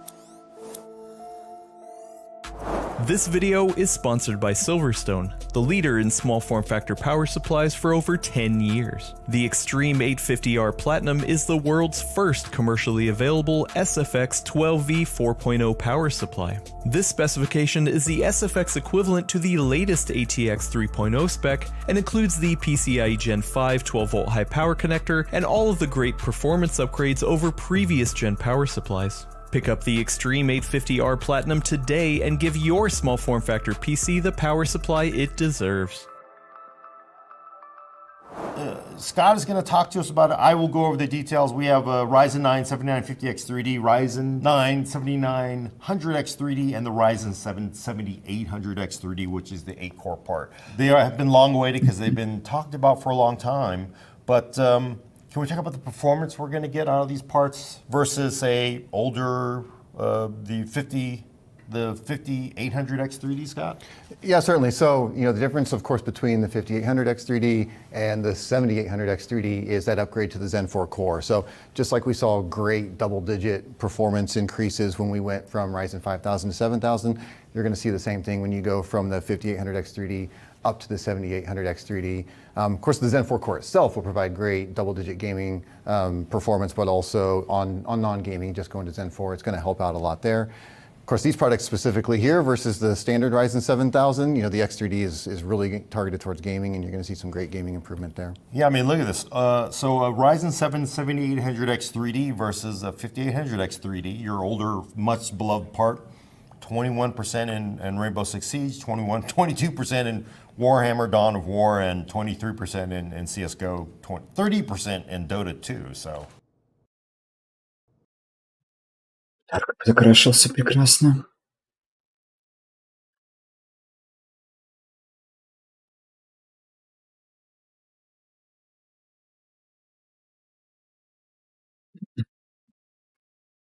Yeah, the Zen 4 core is amazing. It was amazing on the non-X3D. It continues to be amazing here.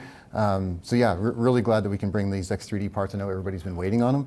I'm glad that we can bring these parts to market. So I want to ask you about some decisions that went into this X3D generation? Because previously the thought was like, well, maybe it's not worth.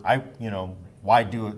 It wasn't really worth it. It felt like for a 16-core version, but this time you're actually going to go with full 12, 16, and 8-core versions. What was the change from the previous version? Yeah, that's right. So our first step into the X3D world was with the 5800 X3D, 8 cores. It showed that it had great gaming performance, still has great gaming performance, but some of the feedback we had is, hey, what if I want all the gaming and I want all the cores? And what if I want all the frequency?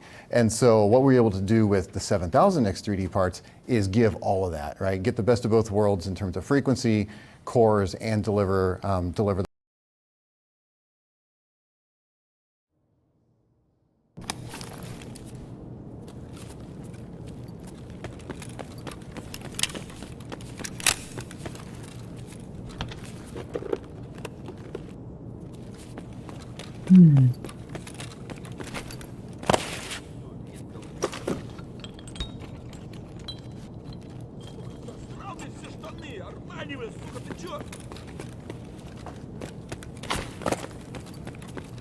Кто на чем, чё почем,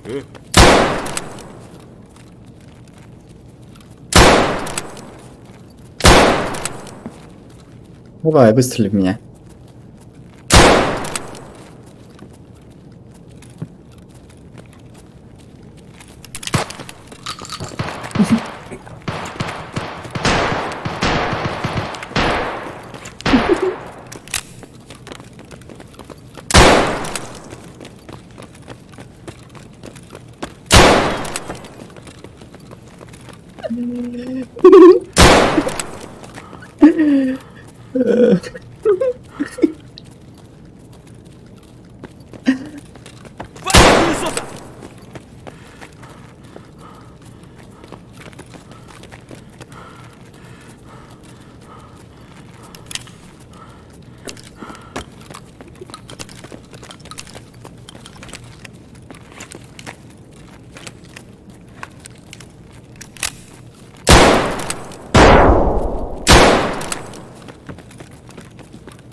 Интересно, до скольки сегодня скупщик работает? Вот петух! Нормально, нормально, живем, пацаны. Ладно, может этот будет более нервный.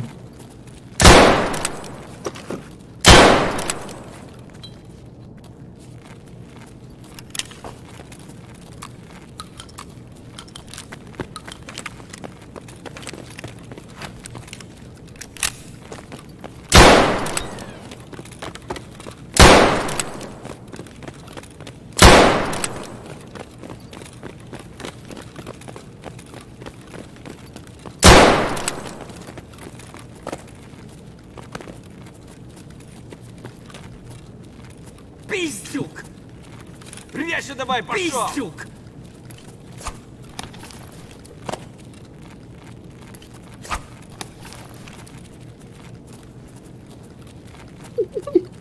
Опачки! Пожрать бы, коня болит. Помешало. Бухать меньше надо. Ну чё, неплохой день, господа. Сейчас толкну все и в продуктовый.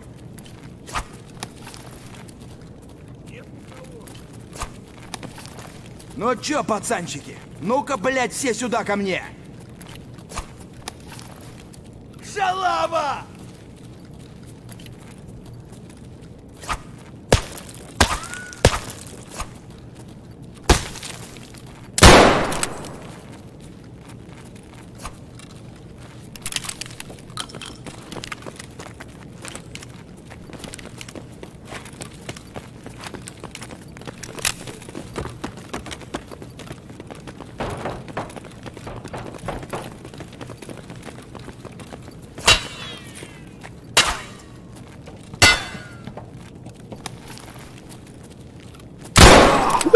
Упс. Я его не хотела.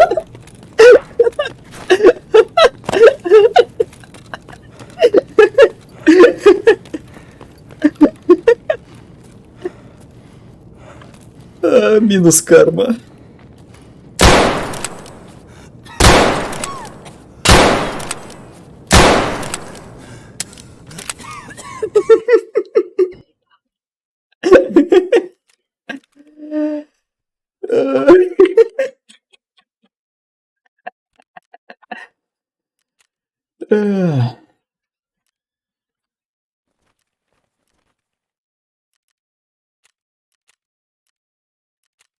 Неловко.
For the best gaming performance as well.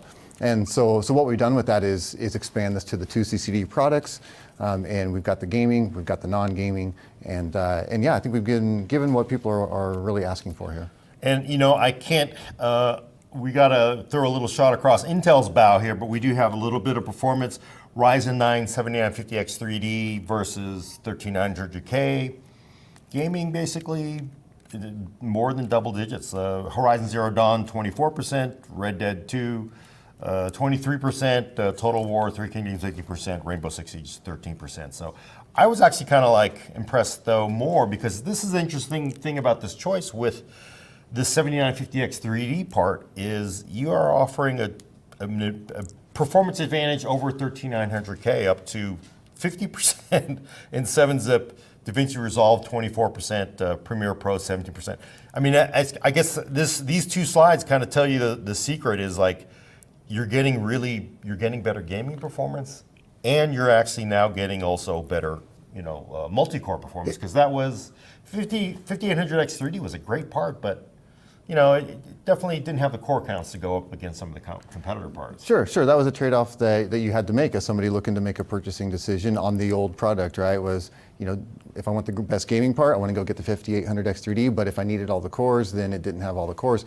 Well, here, you know, you can, you know, have your cake and eat it too. You've got all the cores. You've got 16 cores, but you've also got the X3D for the gaming. And so, like we showed there, we show really strong gaming, you know, winning gaming, but then also having all that multi-threaded performance, because we can do this on a 16-core product now.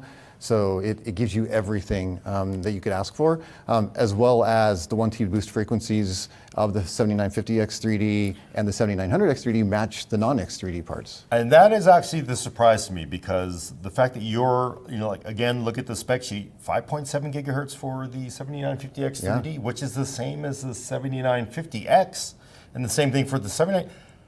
How were you able to do this? Because I thought, you know, with the original 5800X 3D, the clocks were held a little bit lower, but this one, you're getting the same boost clocks. That's right. Yeah, I mean, the 5800X 3D, I think at the time we said, hey, this is still sort of the early stages of the product, but we didn't want to hold it back and just like make it perfect before we got it out there. We wanted to get it in people's hands because we knew they'd love it, and they did. But our engineers have been hard at work the whole time trying to figure out how do we make, you know, 2 CCD versions of this without giving up anything. And so the way we approached it here was, as you know, we've got 2 different CCDs, as we call it, each of which has 8 cores. What we're doing here is one of those CCDs is what we've stacked with that extra 64 megabytes of L3 cache. That one is stacked. The other CCD is not stacked. And so what that allows us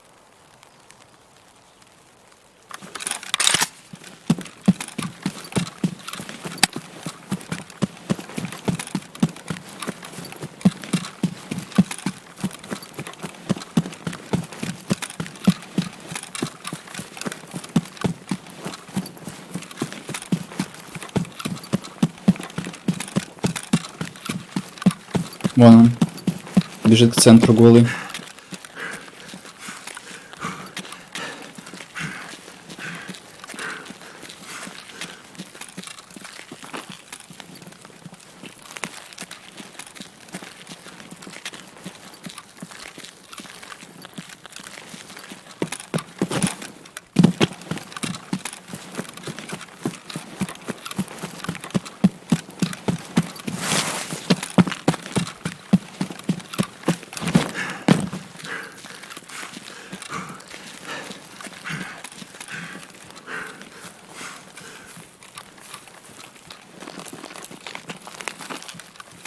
Явно пойдет технический магазин, и скорее всего в Расмуссен. У него, правда, все еще может быть пистолет. Тут главное, чтобы он в голову не попал. Возможно, это килл.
Да, в Расмуссен тут есть.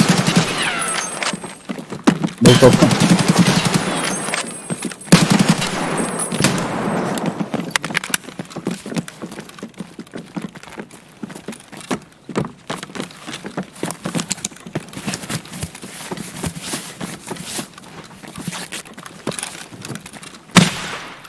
Фига.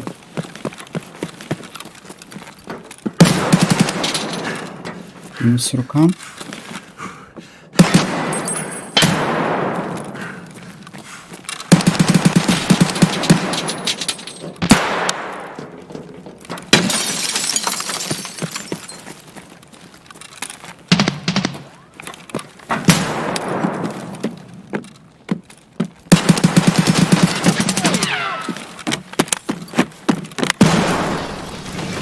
Понятно.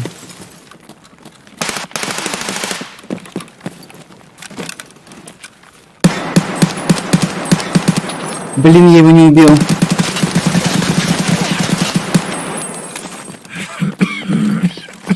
На магазине не осталось. Блин, как я этого не убил-то? Я же ему в голову дал, рикошетнуло, похоже. Я в итоге никого не убил, да? Блин, ну... Ладно, я знал, что так будет, когда калаш брал. Давай.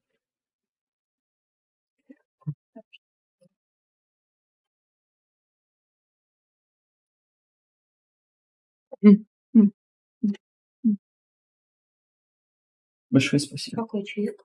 Любой.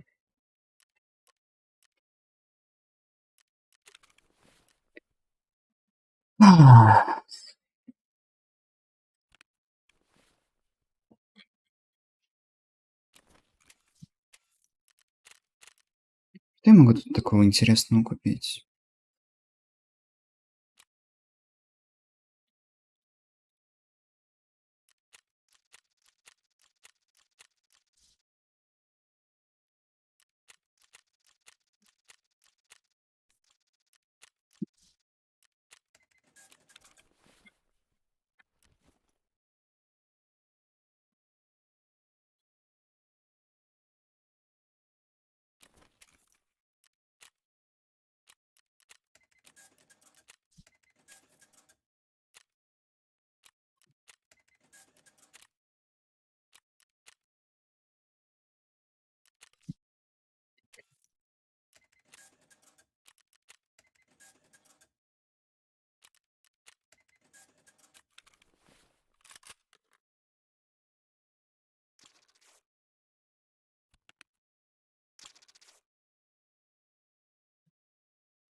Вообще кусок говна этот ваш калаш. Это ужас просто. To do is when you're playing games, you've got all that cache available to you on one CCD. But if you're doing something more bursty, say, and you want all 5.7 gigahertz, you do that on the non-stacked. And we do that, and you want to, I almost called it magic, but it's not magic, it's hard work, right? That we've done, and we've done it with within our engineering team, with Microsoft, with the gaming developers, such that we know which CCD to use at the right time. And now with that, you get your best 1T, you get your best gaming, and you get your NT out of all 16 cores. Right, and you basically have games that need all that cache. They get the cache. It really is sort of best of both worlds in a way, because you get Absolutely. Which it really did kind of shock me, because I expected the same setup where we just have duplicated, both stacks. So it is kind of a cool approach. But I will say a lot of people will say like, well, gosh, why not give me that cache on both dies and I get even more performance, Scott? Why not do that? In our own testing, we saw minimal benefit to putting it on both cores. Or on both CCDs, right? Most of those games, they're getting, I'll call it the vast majority of the benefit by just having a single CCD stacked with all that cache. Right. They make use of that. Doing a second one didn't really, benefit the gaming much. Certainly, it obviously would have added cost. And so the cost versus the benefit there just wasn't worth doing. And so this is the best way to do it, but then also by not stacking one of those CCDs, it let us push the 1T boost, the maximum 1T boost up to 5.7 gigahertz. So we didn't have to compromise on 1T boost because we just stacked one in this asymmetric design, as we call it. I was surprised to find this information out. So nice surprise. Let's see. Oh, the other question people want to know, can I overclock this? Because the original X3D wasn't super fit for Great question. So we are doing a couple of new things with the 7000 X3D we didn't have before.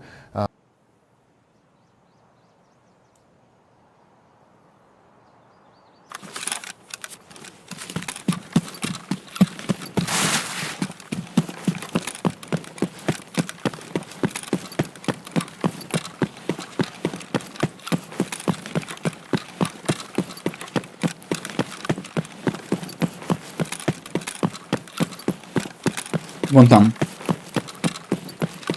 У контейнера сидит.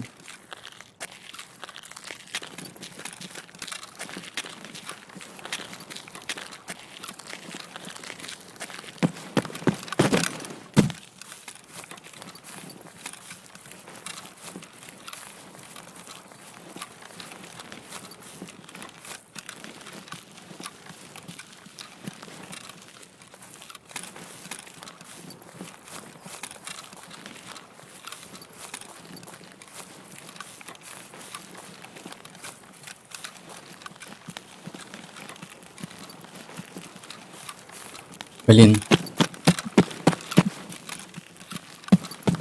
Ну, наверное, тайники подан.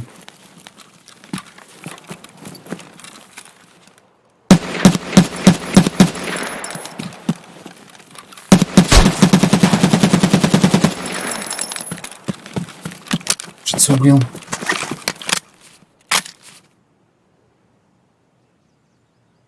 Да, супер.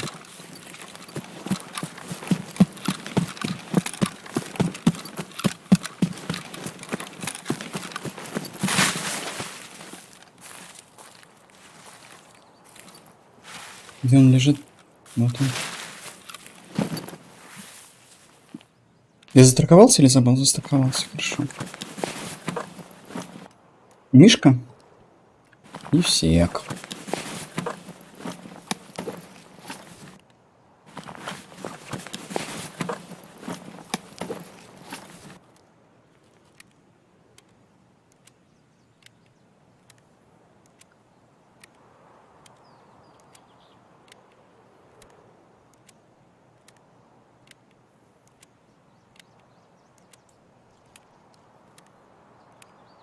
На дробинка в голову попала. Не было бы шлема, я бы был мертв. А так, плюс скилл для квеста.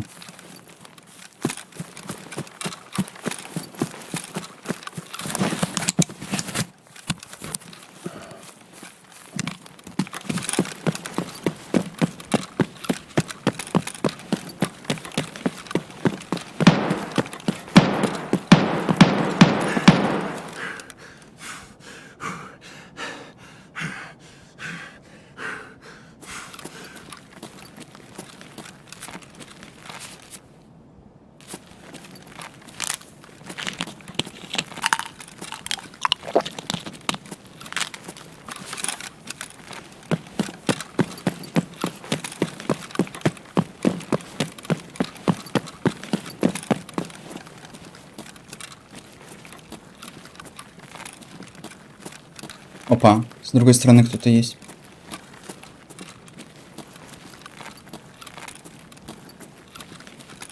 Есть вероятность, что это бот, но не очень большая.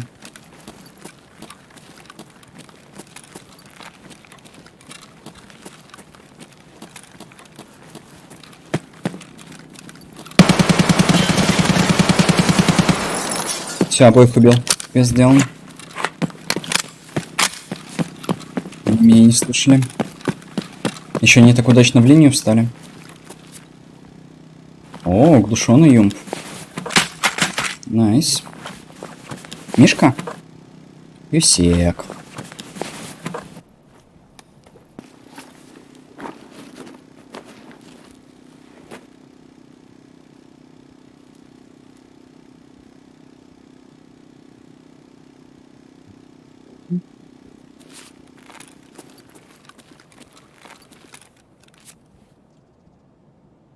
Оба-на, бетка. Мишка? Мишка.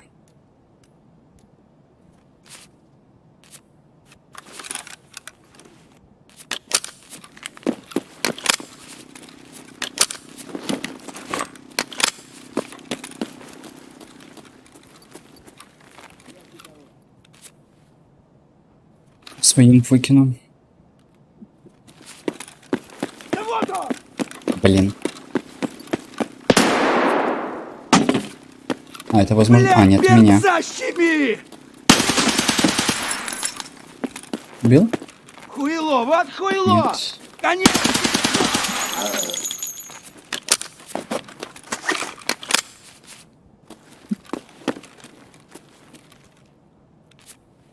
Па-па-па-па-па-ра-па-пам.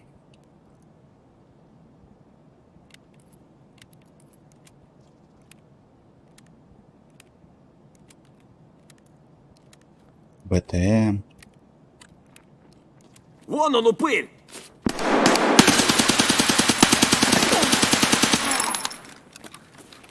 Очень много патронов в него потратил. Спасибо. Надо сваливать из этого рейда.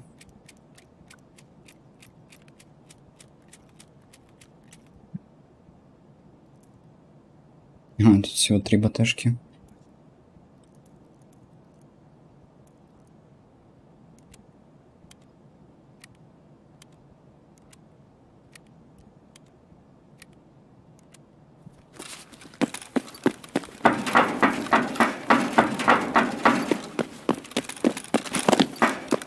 Блин.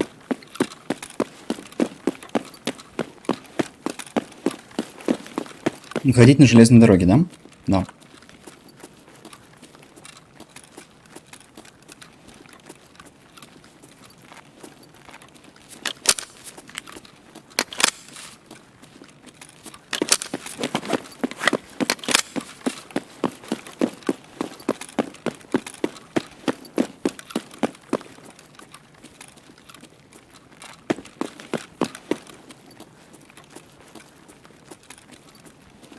Не помню, какая из этих двух комнат та, что нужна мне.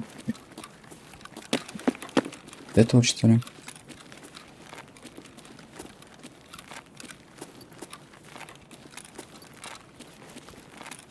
Или не одна из них?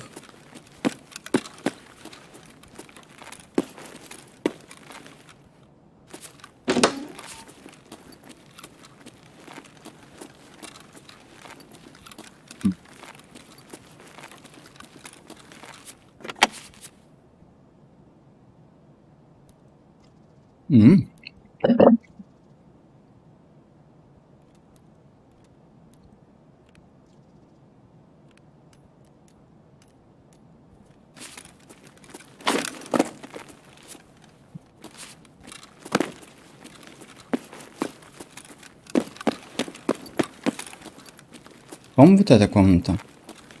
Ну что я здесь ищу? Это бейс парт 2.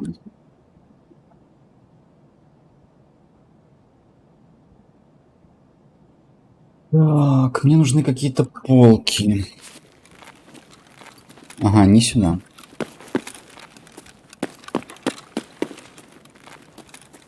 Вот оно. Все, нужно уходить. Не туда.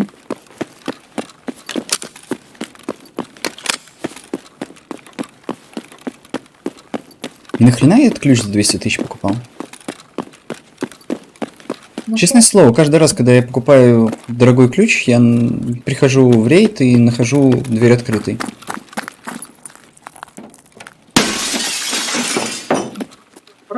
Нет. Не могу. Раньше было можно, и много людей не играли в Тарков, а просто покупали вещи на барахолке и продавали их обратно. За дороже. Играли в экономический симулятор. Звучит, конечно, весело, капец. Но это не то, чего хотел Никита. Поэтому Никита сказал. Еще при этом все квесты, которые требовали найти что-то в рейде, ну, из таких обычных вещей, это просто покупалось и отдавалось торговцу. Квесты очень сильно спидранились.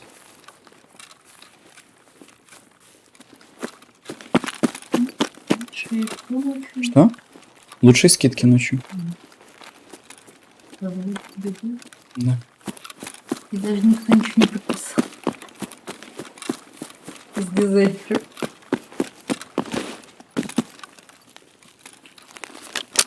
Меня очень впечатлил тот сникер. Кто? А, Сникер. спасите. Мне не платят. Все так.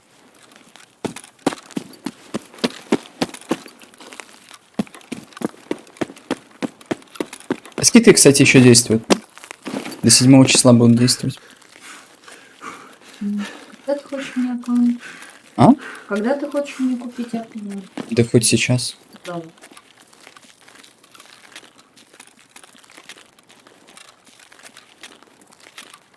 Сейчас, подожди, я не умру. Сделаю 2 квеста. Тебя сейчас никто не убьет. Не закемпит. Да. И все будет хорошо. Точно этот выход? Точно. Ну, а то уже сегодня был такой инцидент. Ты вчера был. Нет. Да. Я смотрела, ты встал на выход, а выход блин.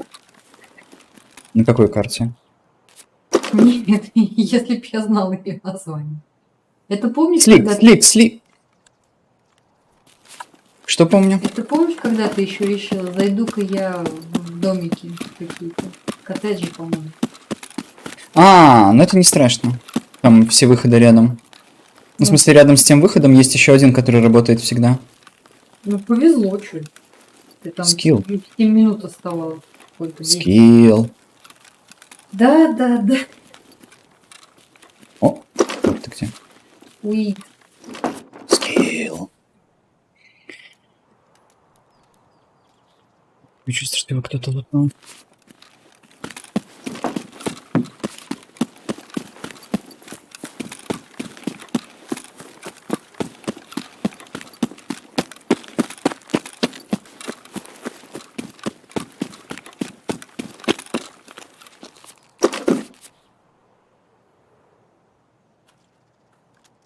Мяу-мяу. Это пистолет, если что.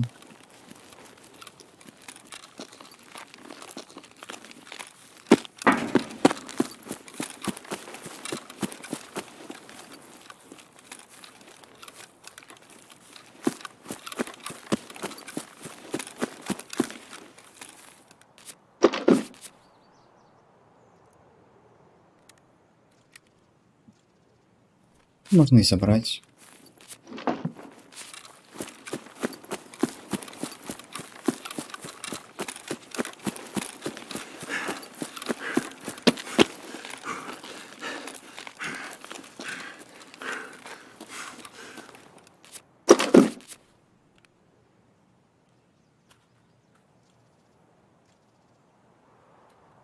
О, моя любовь.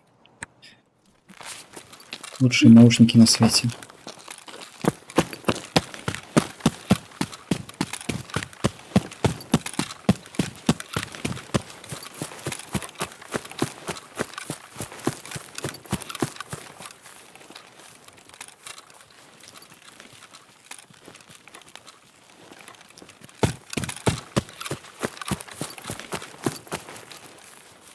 Лен? Да, я читаю. Ладно.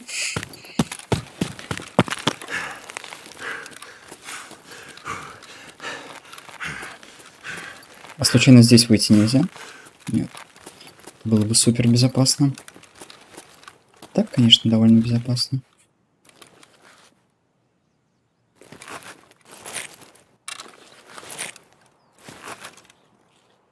Ух, наконец-то я сделал эти 2 всратых креста. Наелся? Угу. И позволило это сделать шлем.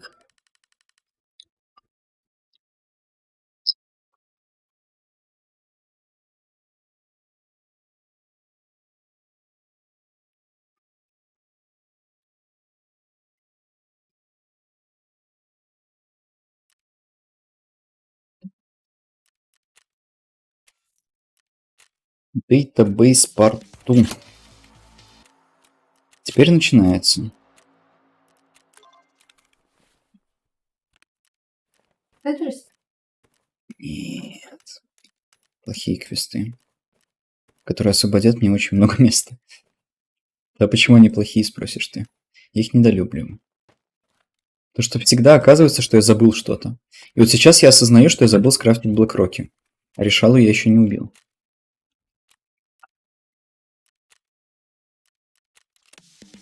Опа, слик. Нормально. Надо гжель разломать. Блин, мне еще твердое топливо по этому квесту надо. Я и забыл. Надо же. 3 автобуса.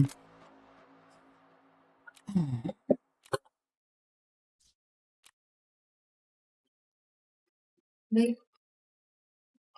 Спасибо.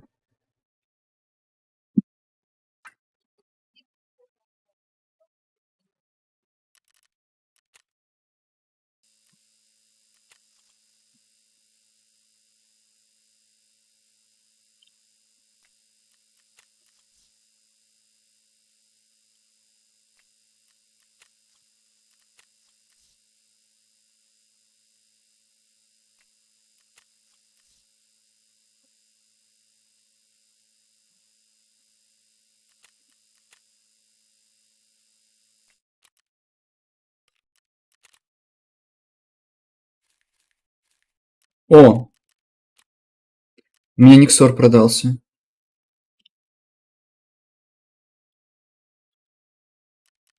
Можно теперь что-нибудь еще продать. Например, гибрид. Потом переходник к нему.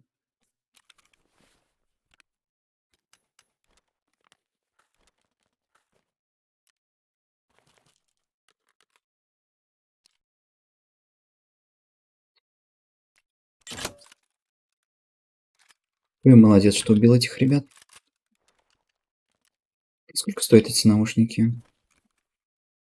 Я их продам. Хоть я их и люблю. Нежной любовью.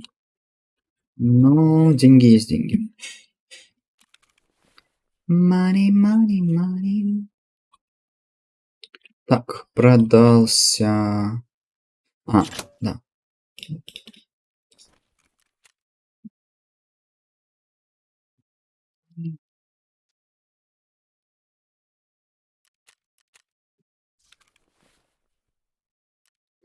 Мне нужны новые наушники.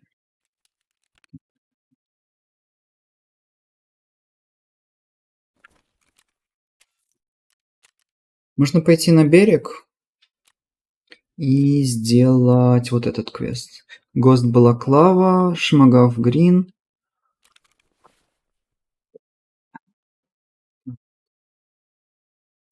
Round Glasses.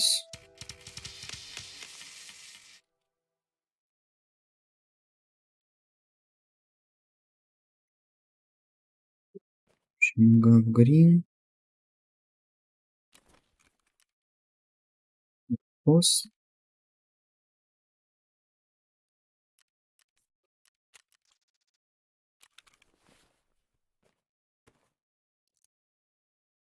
И еще какие-то там очки. Так. Рейбенч Хипстер резерв.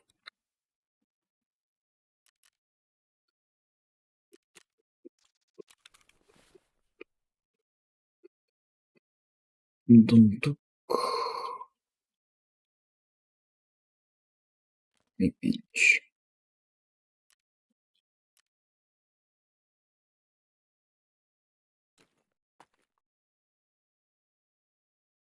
Так, я думаю, что я хочу взять шлем с ПНВ и пойти в ночной рейд. Это во-первых. Во-вторых, хочу ли я юмп, или я возьму что-то другое? Да юмп, в принципе, нормально. Да, юмп, я думаю, нормально. И я могу еще купить и взять с собой 3 маячка.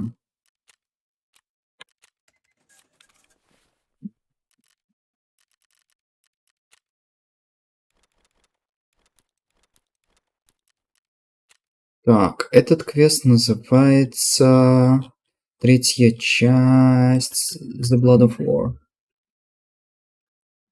The Blood of War.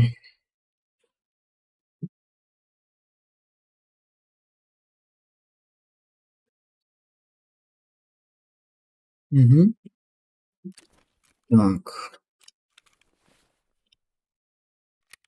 Джем.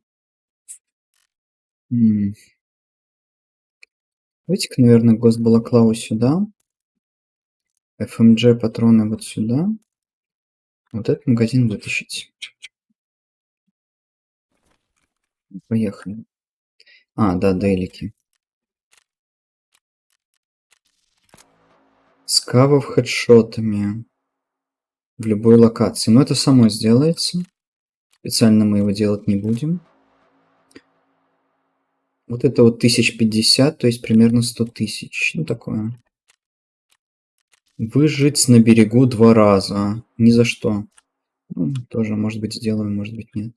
Так, мне нужно в лес. One, and the main one really is Curve Optimizer. We did not have Curve Optimizer on the 5800X3D. We are enabling it now on the 7000X3D parts.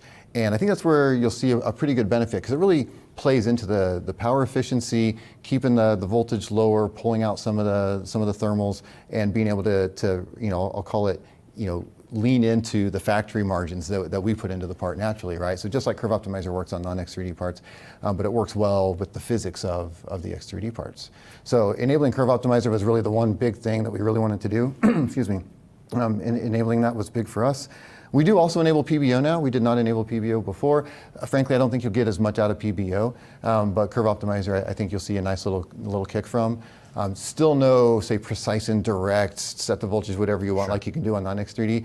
You know, the X3D parts still aren't not intended to work that way, so we don't have that enabled today. Right. But I think, you know, giving you the best 1T boost on the non-stacked CCD part and enabling Curve Optimizer here, I think gives you a little room to play around with. Там, кажется, And the last couple questions that этот прицел, the который accountants слишком wanna know яркий is, для when can I ПНВ. buy it? It makes the Ну accountants пофиг, я happy. уже не буду ничего менять. When can I buy these chips? Makes gamers happy too, Makes right? gamers happy. Yeah, so they'll be available in February. So right around the corner here, you know, we're putting the finishing touches on everything with our partners, and they'll be available in February. Okay, and of course, the very last question, which I don't know, we're going to try to squeeze this out of Scott.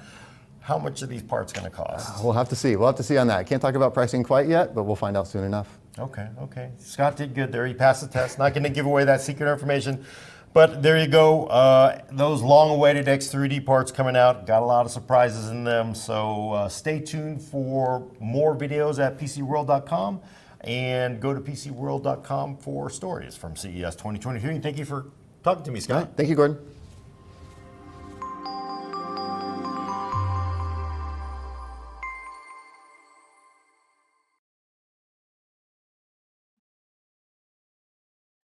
Worst super 30 live to complete as many super expert levels without skipping. No skipping, but the first level is called Pla. What the? Woo! That's almost a frame perfect jump. Good luck with the move. I wonder if I can. No, you can't make that. Anything hidden.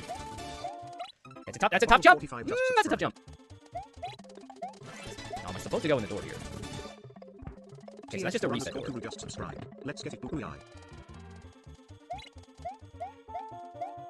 Alright, Checkpoint City. Beautiful city of Checkpoint City. Oh yeah, baby. Oh yeah, baby. Oh yeah, baby. This feels like bait. Feels like it is not bait. Oh, it's kind of bait. Jehu123 just subscribed. Right, that's fine. This is easily doable. Thank you, DGR. Easy doable. We got it. No worries. No worries. We got this, friends. No! No! Just cheese it? There's no... I can't cheese it. Ebenezer cheeser. There we go. Easy. Easy game, friends. That should be it. Plus a 1-up. Good shape! Good shape here! Let's go! A 60-second speed run. До 5 минут подожду, потом сделали так 4. О, никсоры крафтились. Alright, there we go. Надо будет What was that? Okay, продать there's 4 их. seconds of leeway.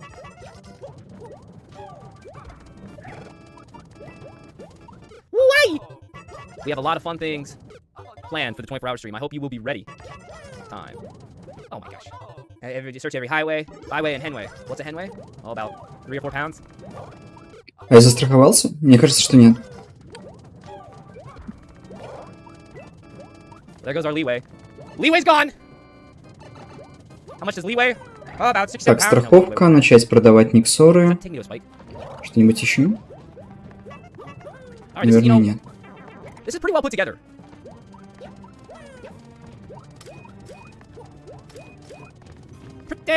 Pretty well put together. Come on, 13 seconds. Come on, baby. 7 seconds! No! Just subscribed. I think we can beat it. We might lose a few more lives to beat it. Son of a butt! I knew. Жопа — это интересно, конечно, выражение. Я вообще прислал Ирине Витальевне тот факт, что стрим начался? Да?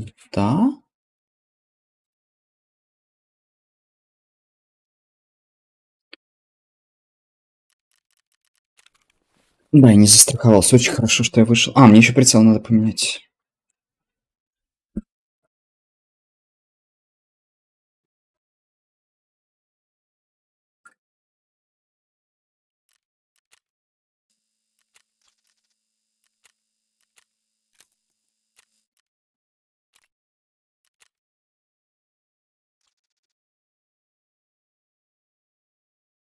Я думаю, что я снова выставлю за 100 тысяч.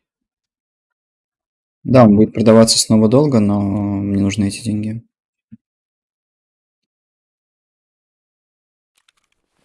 Надо пока прицел поменять.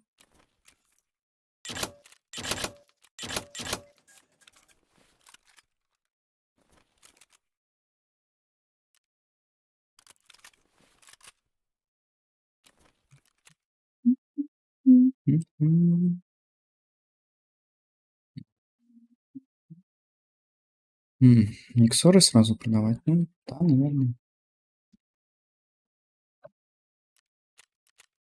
Это займет очень много времени.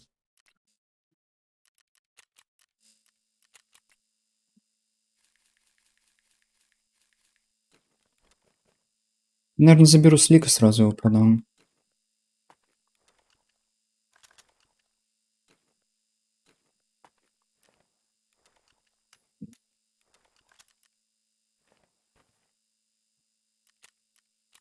Так-то слик не особо нужен. А вот 240 тысяч это уже поинтереснее будет.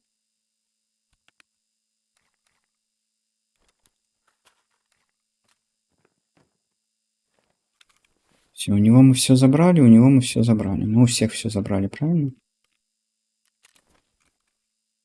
Немножко еды у терапевта оставалось.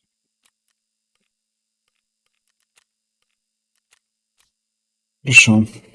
Прицел поменяли. Осталось застраховаться, можно идти в рейд. Лес, ночь, страховка. Готово. Если мы убьем штурмана, будет совсем чудесно. This is the run. We're taking state here. This is the 9 months grumpy. 9 months. Why am I choking here? Could I choke any more here? The answer to that is yes, I can. Gator161992 just subscribe. Wahoo, 8 months. Wahoo. Easy game. Come on now. Are you serious? Why, dude? Why? This is not how this run ends. This is not how it ends. I refuse. I refuse to let this be. This is not the level that takes us down. Insert the motivational speech from Aragon at Battle of Balls. No, that's what we used to call it in high school. Helm's Deep. Oops.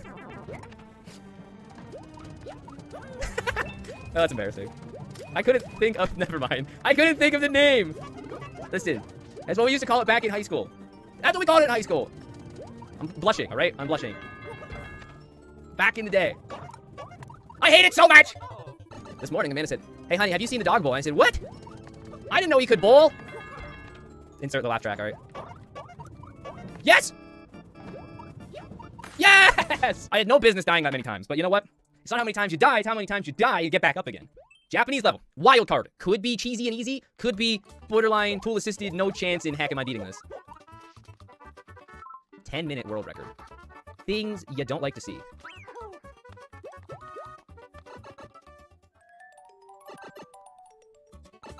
Things you don't want to see. Alright, so this seems... This is so dumb. It's not a troll level. It's a bean burrito-esque.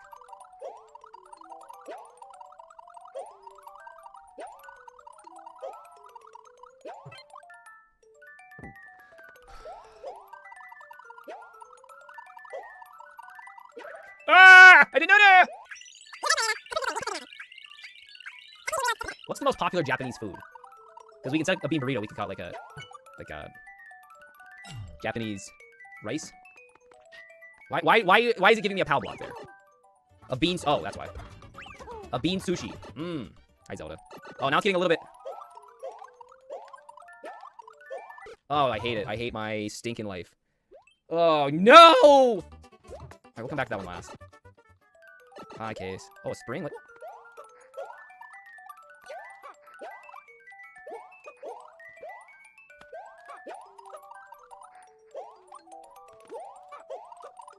Excuse me, what? What? What am I supposed to do?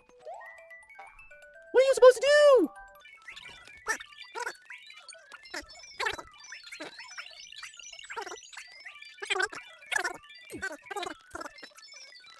I can't.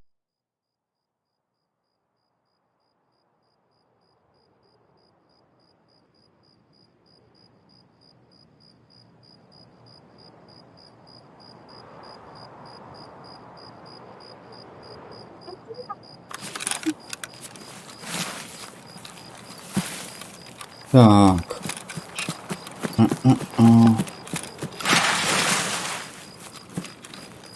Где? Там была деревня. Вот это север. Значит, мне туда. Ага, все, я понял. Сейчас я к палаткам выйду.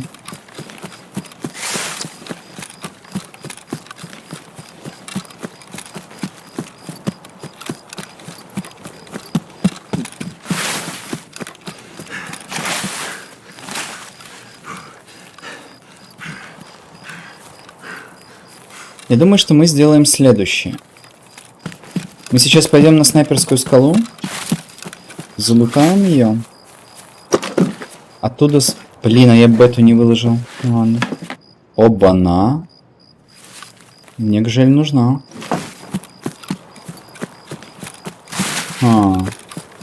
Мне бы найти какого-нибудь дикого, убить его, забрать его разгрузку.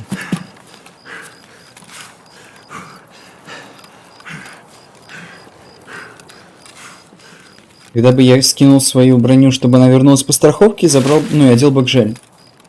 Гжель, она... не сильно хуже, скажем так. Но мне еще нужно сломать гжель, чтобы сдать ее по квесту. А для того, чтобы сломать гжель, нужно носить гжель. Ну или найти того, кто носил гжель.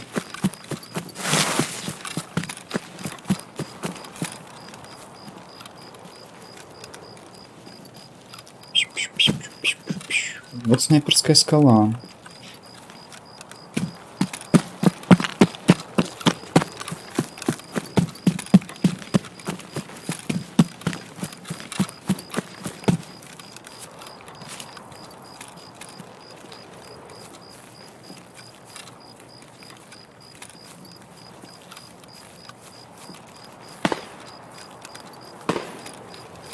Вроде все. Спасибо большое.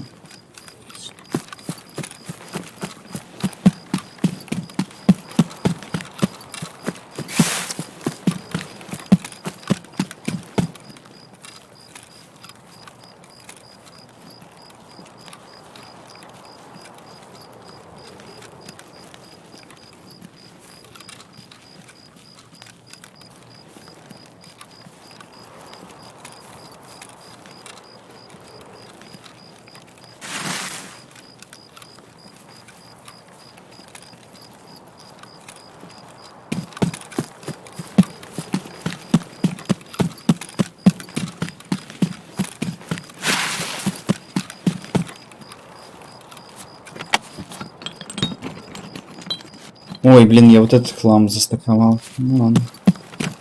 Я не очень много на этом потерял.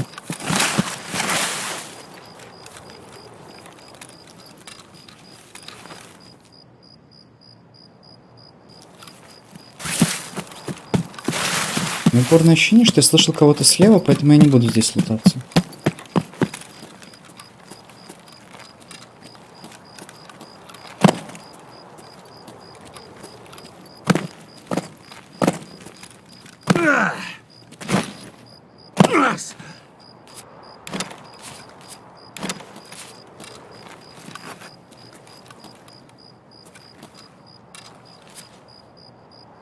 За успех мероприятия.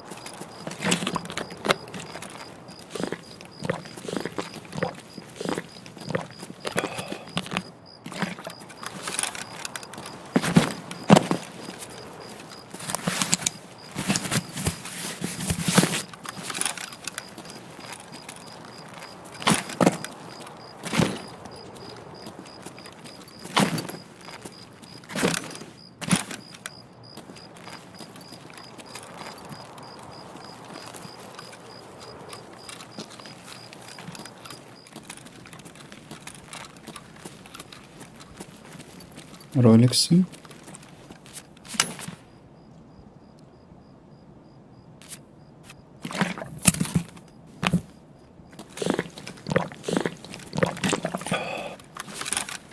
И ничего.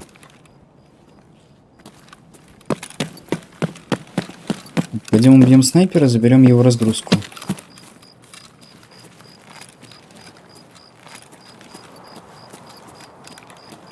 Либо обнаружим, что он лежит где-то тут у подножия горы. Его ни хрена не видно. И умрем от него. Блин, я не вижу, как залезать.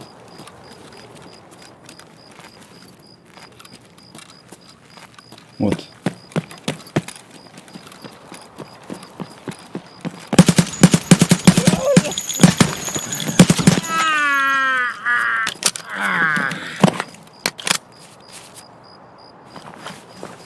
О, у него ПНВ было. Нормально.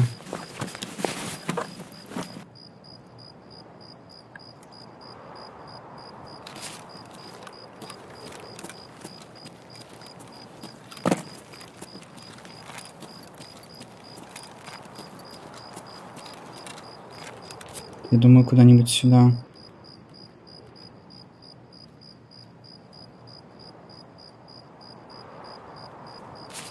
Блин, она довольно хорошо видна. Ладно, кто сюда будет смотреть, правильно?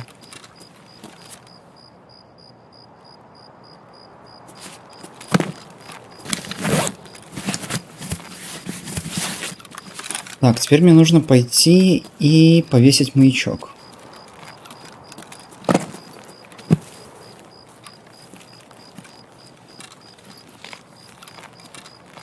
Думаю, что следую здесь и сделаю крюк. Так будет безопаснее. Хотя... Какой вероятностью я сломаю ноги, если спрыгну... Я умру. Я не сломаю ноги.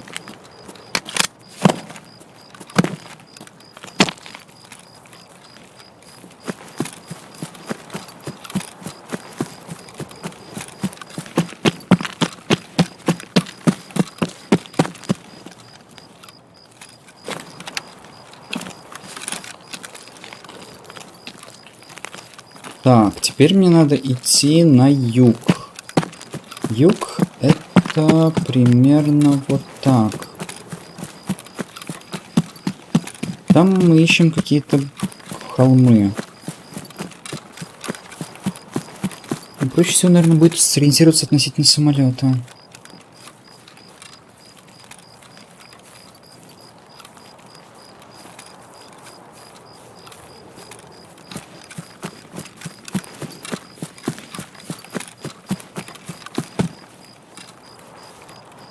Так, вот самолет.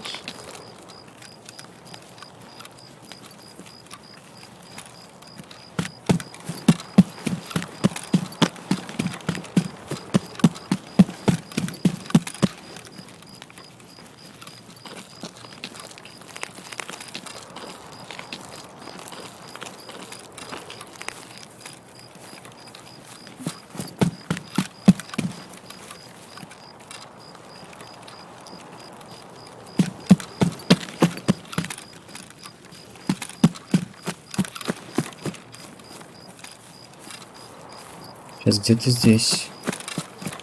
Вот это возможно. Это был звук.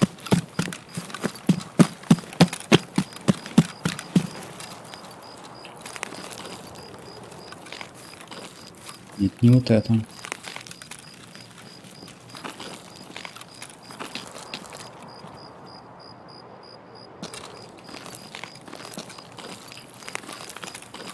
Либо я паранойю, либо со звуком беда, либо рядом кто-то есть.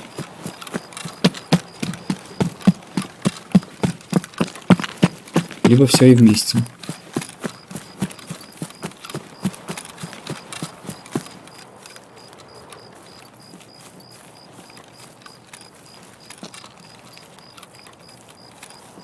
Кажется, что это слишком сильно влево. Но вот этот вот камень кажется знакомым.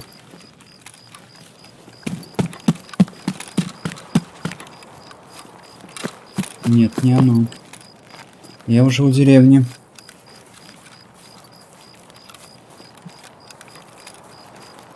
Так, вон самолет, значит мне левее, примерно вот так.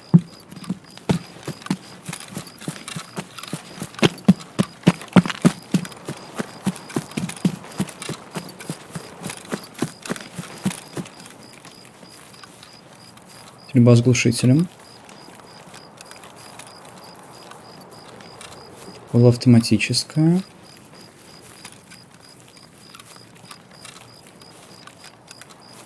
Культисты слишком далеко. Значит, это ЧВК.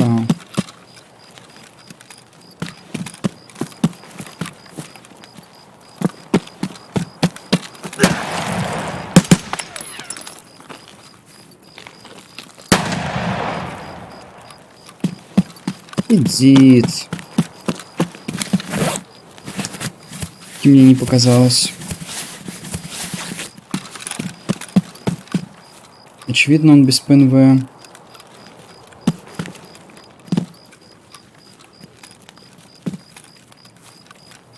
Пацаны, окружили! Конечно, бот нападет на меня, а не на него.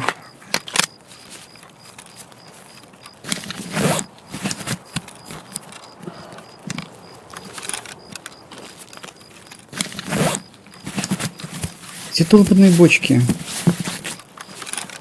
Кто идиот вообще решил делать этот квест ночью? Так. Вот в этом направлении примерно.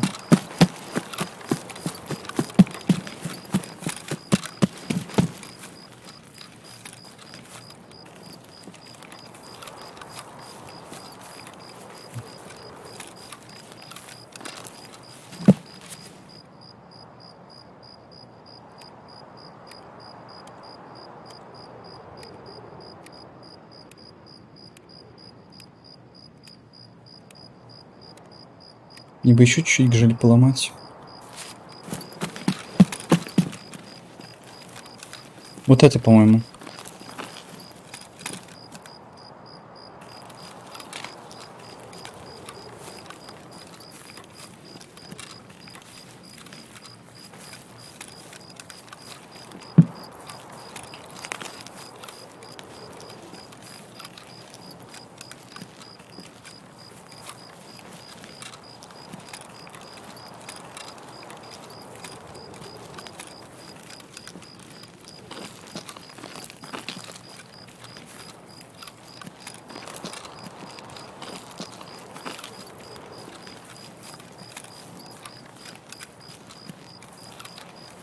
А, вот они, с другой стороны.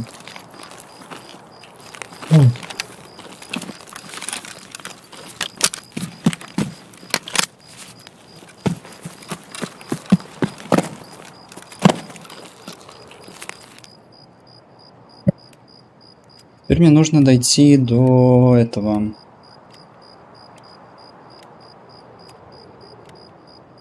Как его называют? До лесопилки. И заложить там туда 4 вещи.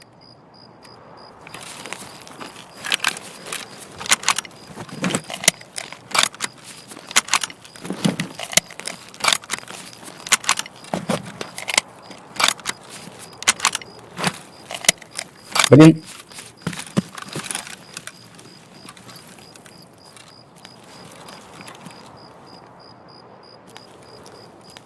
Здесь ЧВК рядом. Вот он.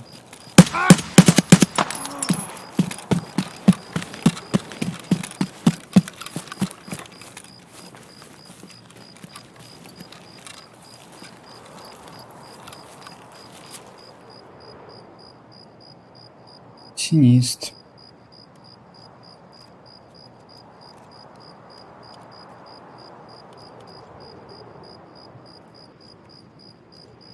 Мишка 22 уровня.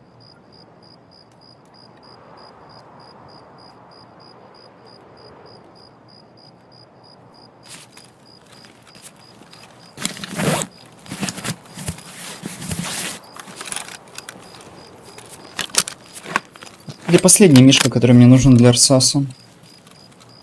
Что просто чудесно.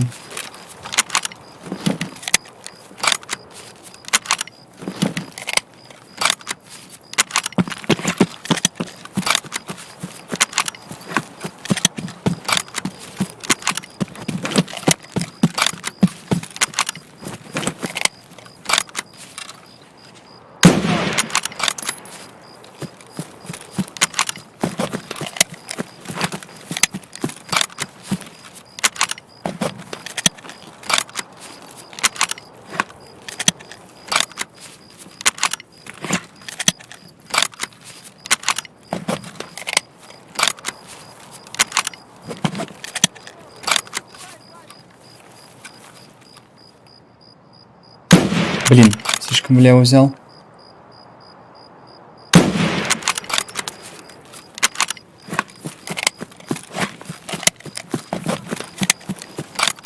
Еще один.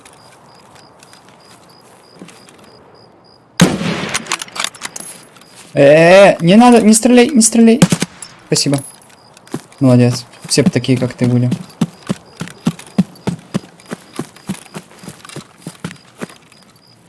Можно будет лутануть МЧС.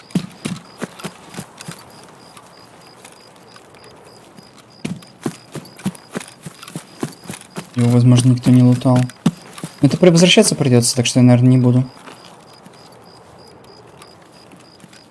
Ладно, пора бы поесть и попить.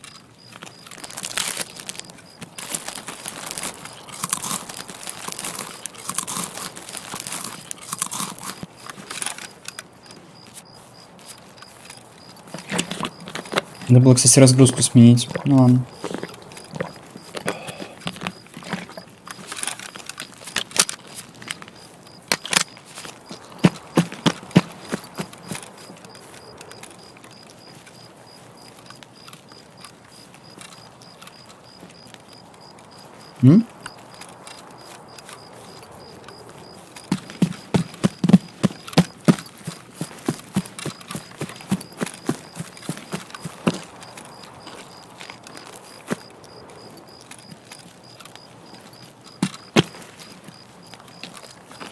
Так, надо, по идее, наверное, сначала заложить, потом уже идти заниматься дикими.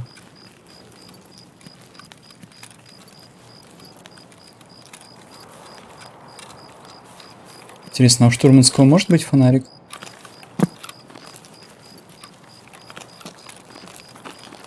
Вообще у них обычно ПНВ, насколько я помню.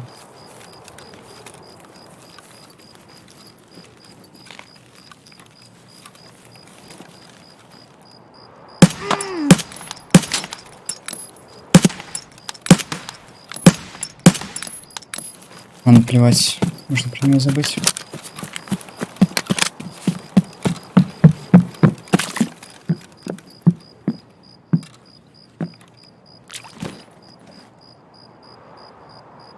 И здесь я буду лежать 80 секунд.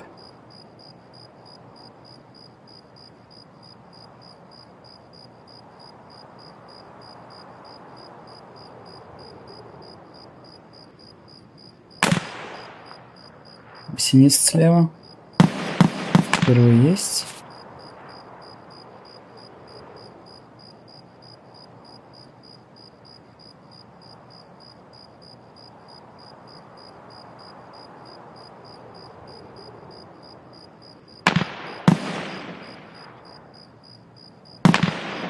Второй есть.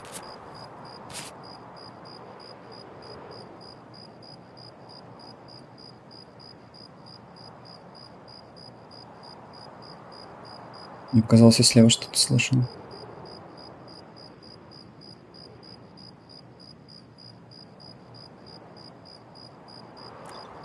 Третий есть. Показалось, наверное.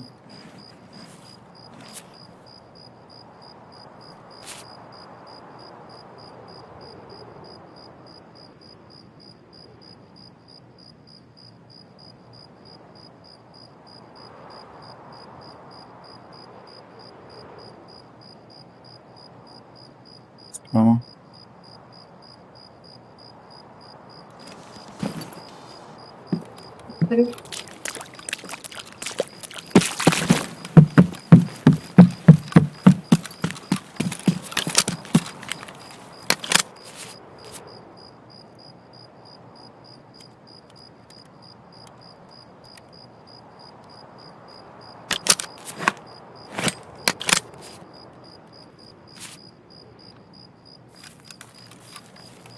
Впереди дикий.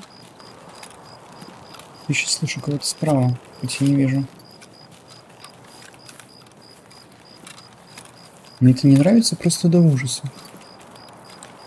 Может, мне кажется, на самом деле это дикий, который прямо.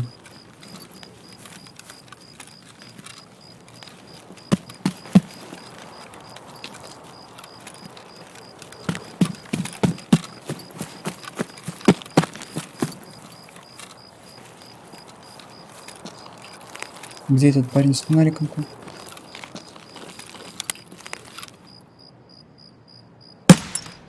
Да.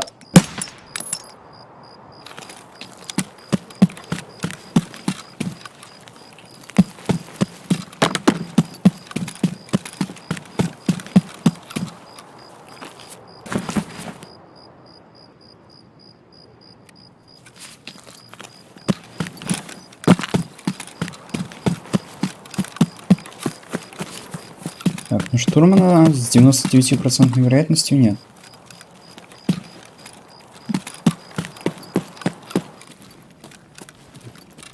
Плутали, похоже. Что в целом ожидаемо.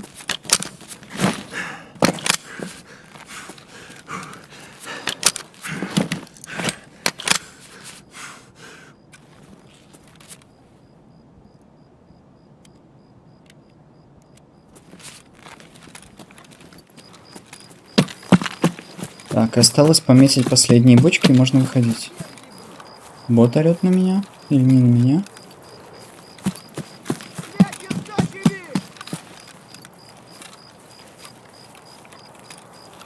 Нехороший вы, блядь, человек.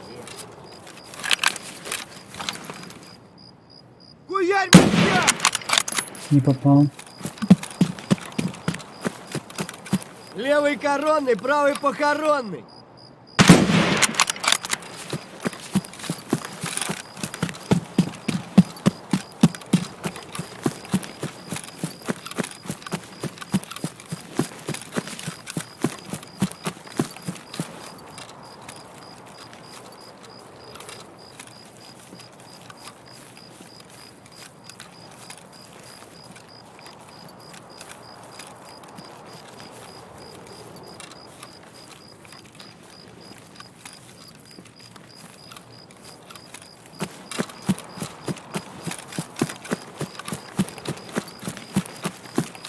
Диких здесь не видно.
Окей, 2 квеста сделано.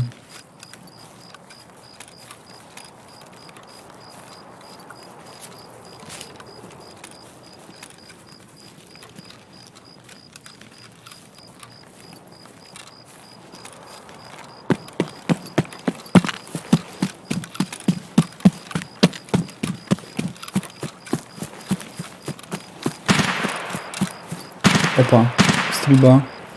Вспышки выстрелов.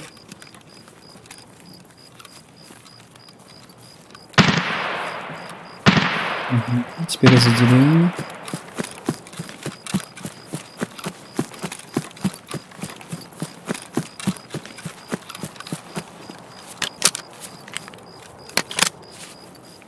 Ну, парень уже подходит к выходу. Там кемпер, что ли, был? Мог ли там быть бот?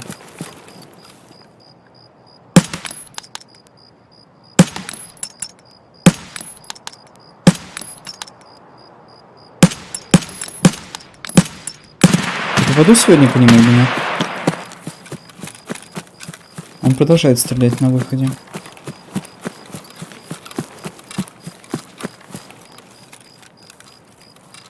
Куда бот делся? Я его все-таки убил?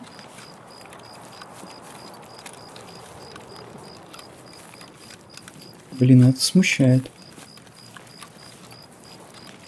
Скорее всего, убил, конечно.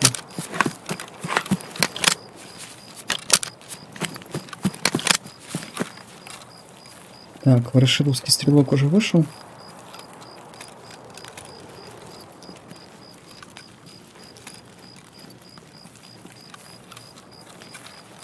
Так, это мины.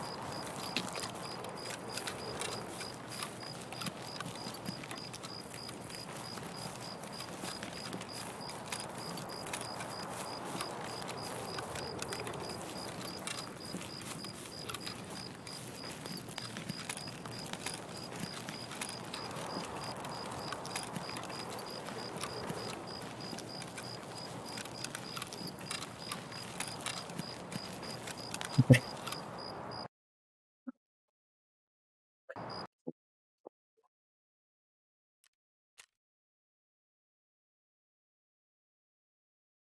Нет, я не убил этого бота, я не знаю, куда он подевался. Скорее всего, я его задел последним выстрелом, и он начал бежать.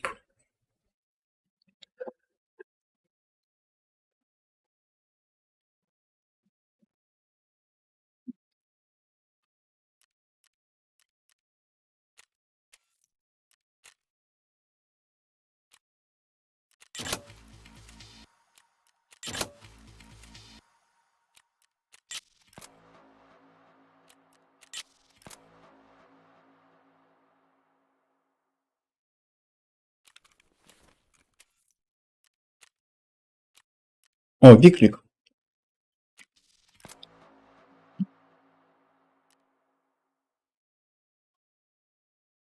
Ну, нормально.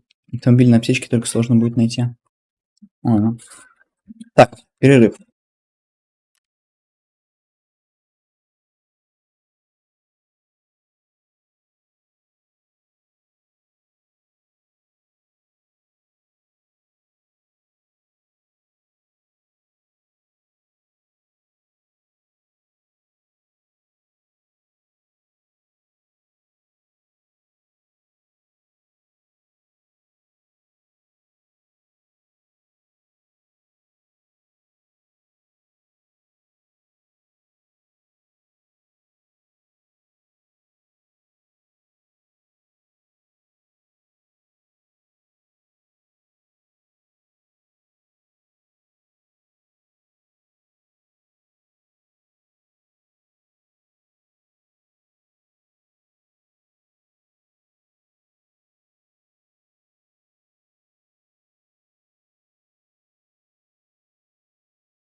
Так. Что тут у нас? Ну ладно, работаем дальше. Смотрим под ноги смотрим. Бля.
Вернулись.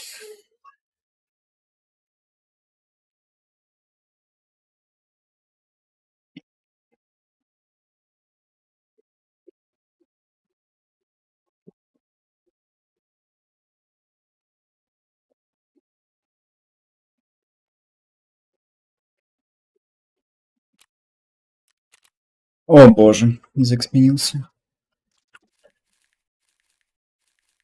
Я смотрю, часть Никсоров продалась. Настройки. Игра, язык интерфейса, English, Safe. Так.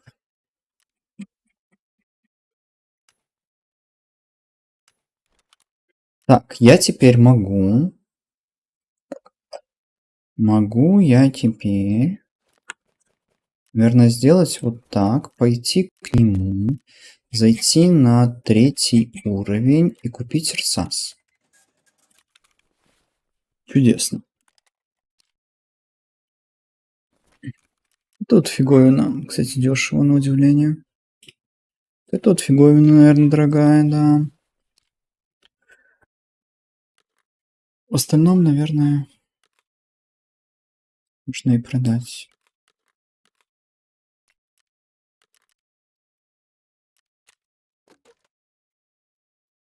Так.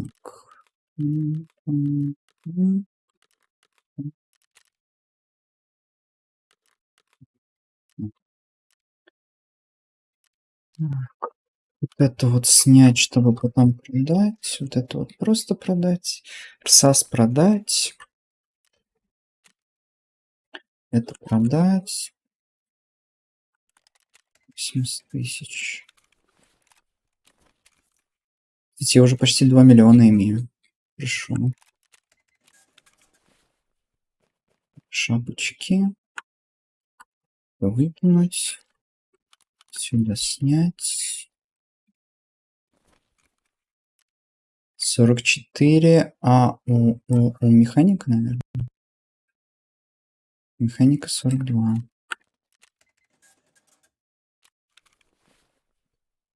Дальше.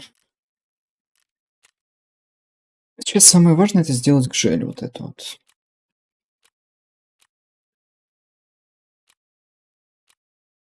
Для этого мне нужна разбитая гжель.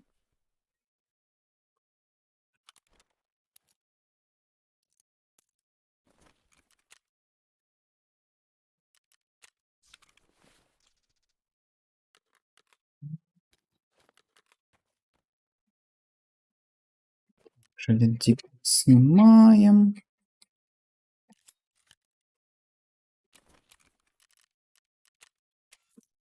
Аня, мы играть сегодня с ней будем? Можно. Сейчас? Или после купания? Купания, наверное, да? Окей. Без проблем. Сюда, это сюда, это сюда. Сейчас она уже пойдет купаться, ты сможешь? Да, она долго будет купаться? Вряд ли, она в последнее время не любит долго купаться. Но мне же тоже надо ополоснуть. Хорошо. Спасибо. Иди ополаскивай тогда. Она еще не купается. Еще 5 минут. Захожу я в свой аккаунт, а там язык русский.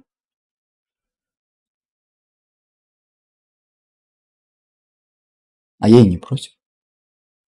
Взял и поменял его обратно на английский. Может, кстати, мне тогда на английский сделать, потому что как ты мне будешь объяснять, что это за фигня и почему ее не надо брать. Русскими словами. Это фигня, и ее не надо брать. Блин, это будет весело. Я прям в предвкушении. Да я вижу. Я тоже, честно. Ставлю на то, что ты сгоришь за меньше, чем за 10 рейдов. Возможно, на втором. Знаешь, Аня, у меня такое ощущение, что я сгорю уже на первом и не продолжу играть. Хорошо. Лена, самое болезненное это первые 500 часов. А на 2000 все вообще становится почти нормально. Ты до сих пор горишь. Так у меня еще 2000 нет, 1700 где-то.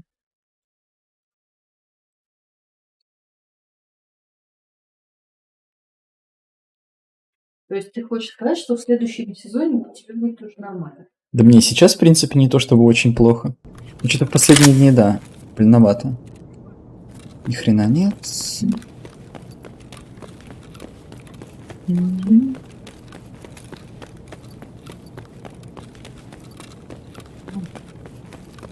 А ты присутствовал, когда я бота случайно убил? В общем, я тут издевался над челоботами. Пытался сделать вид, что я хочу их пристрелить. Мы 3 минуты танцевали, я стрелял вокруг них. А потом, в общем, случайно промахнулся и попал. И он умер.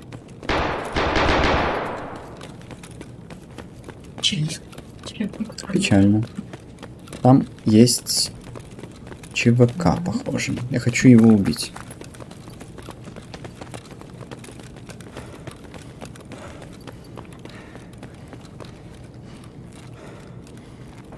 У нее там театр. Что? У нее там театр. Театр. В общем, это было примерно вот так.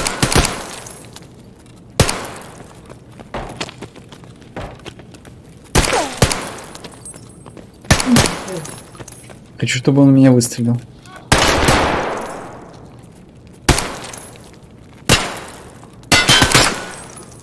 Мне кажется, он тупой. Он стреляет. И он сейчас заспамил фразу, ну понятно, понятно. Серьезно? Это он тебе сказал? Да. Ну, значит, нет смысла его больше проводить.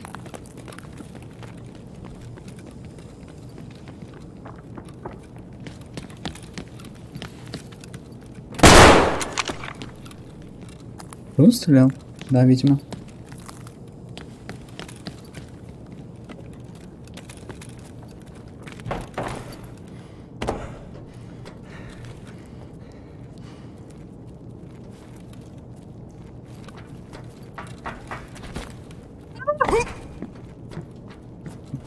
Там чувака похоже. Видишь, боты как идут. Кажется, его Ну, помянем. Действительно мертвый чувака. Сука, ёбнули нас! Что ты теперь там сделаешь? попал. И боты такие... Ладно, я не могу цитировать. О, ибупрофенчик. О, колок. Я удачно зашел. Хороший. Вкусный был бот с тем ключом.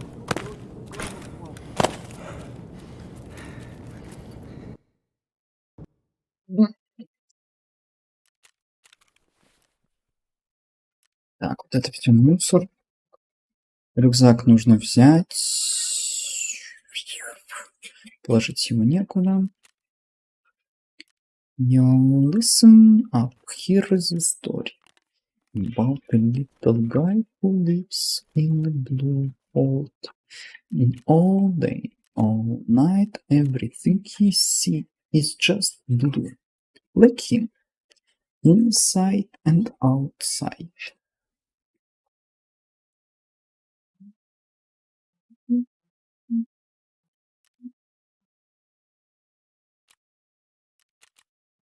О, гаечки.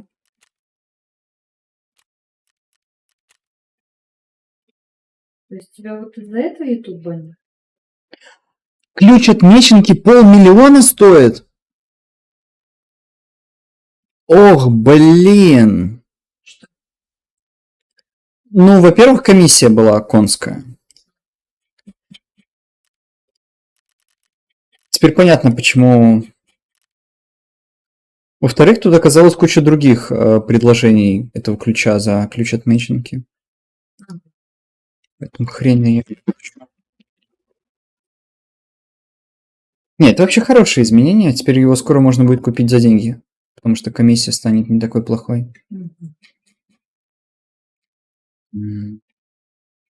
О, уже можно купить за 2 миллиона. Это очень хорошо, на самом деле.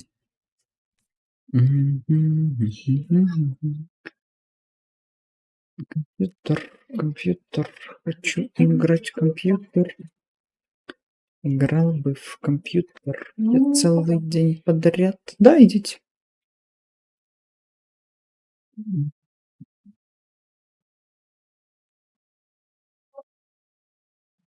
О, фиолетовый можно. Нельзя. Так. 314.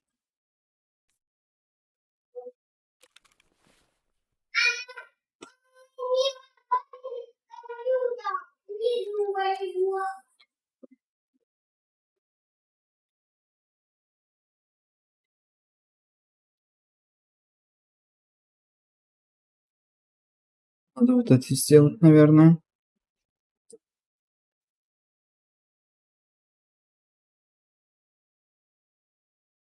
И панишером было бы неплохо заняться. И вот этим вот всем. Ладно.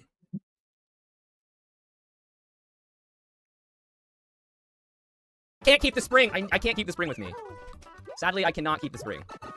Так, а давайте-ка я, наверное, закончу на этом стрим, потому что сейчас мне за Sony следить, пока Лена купается. А потом мы будем играть все вместе. Так что до свидания.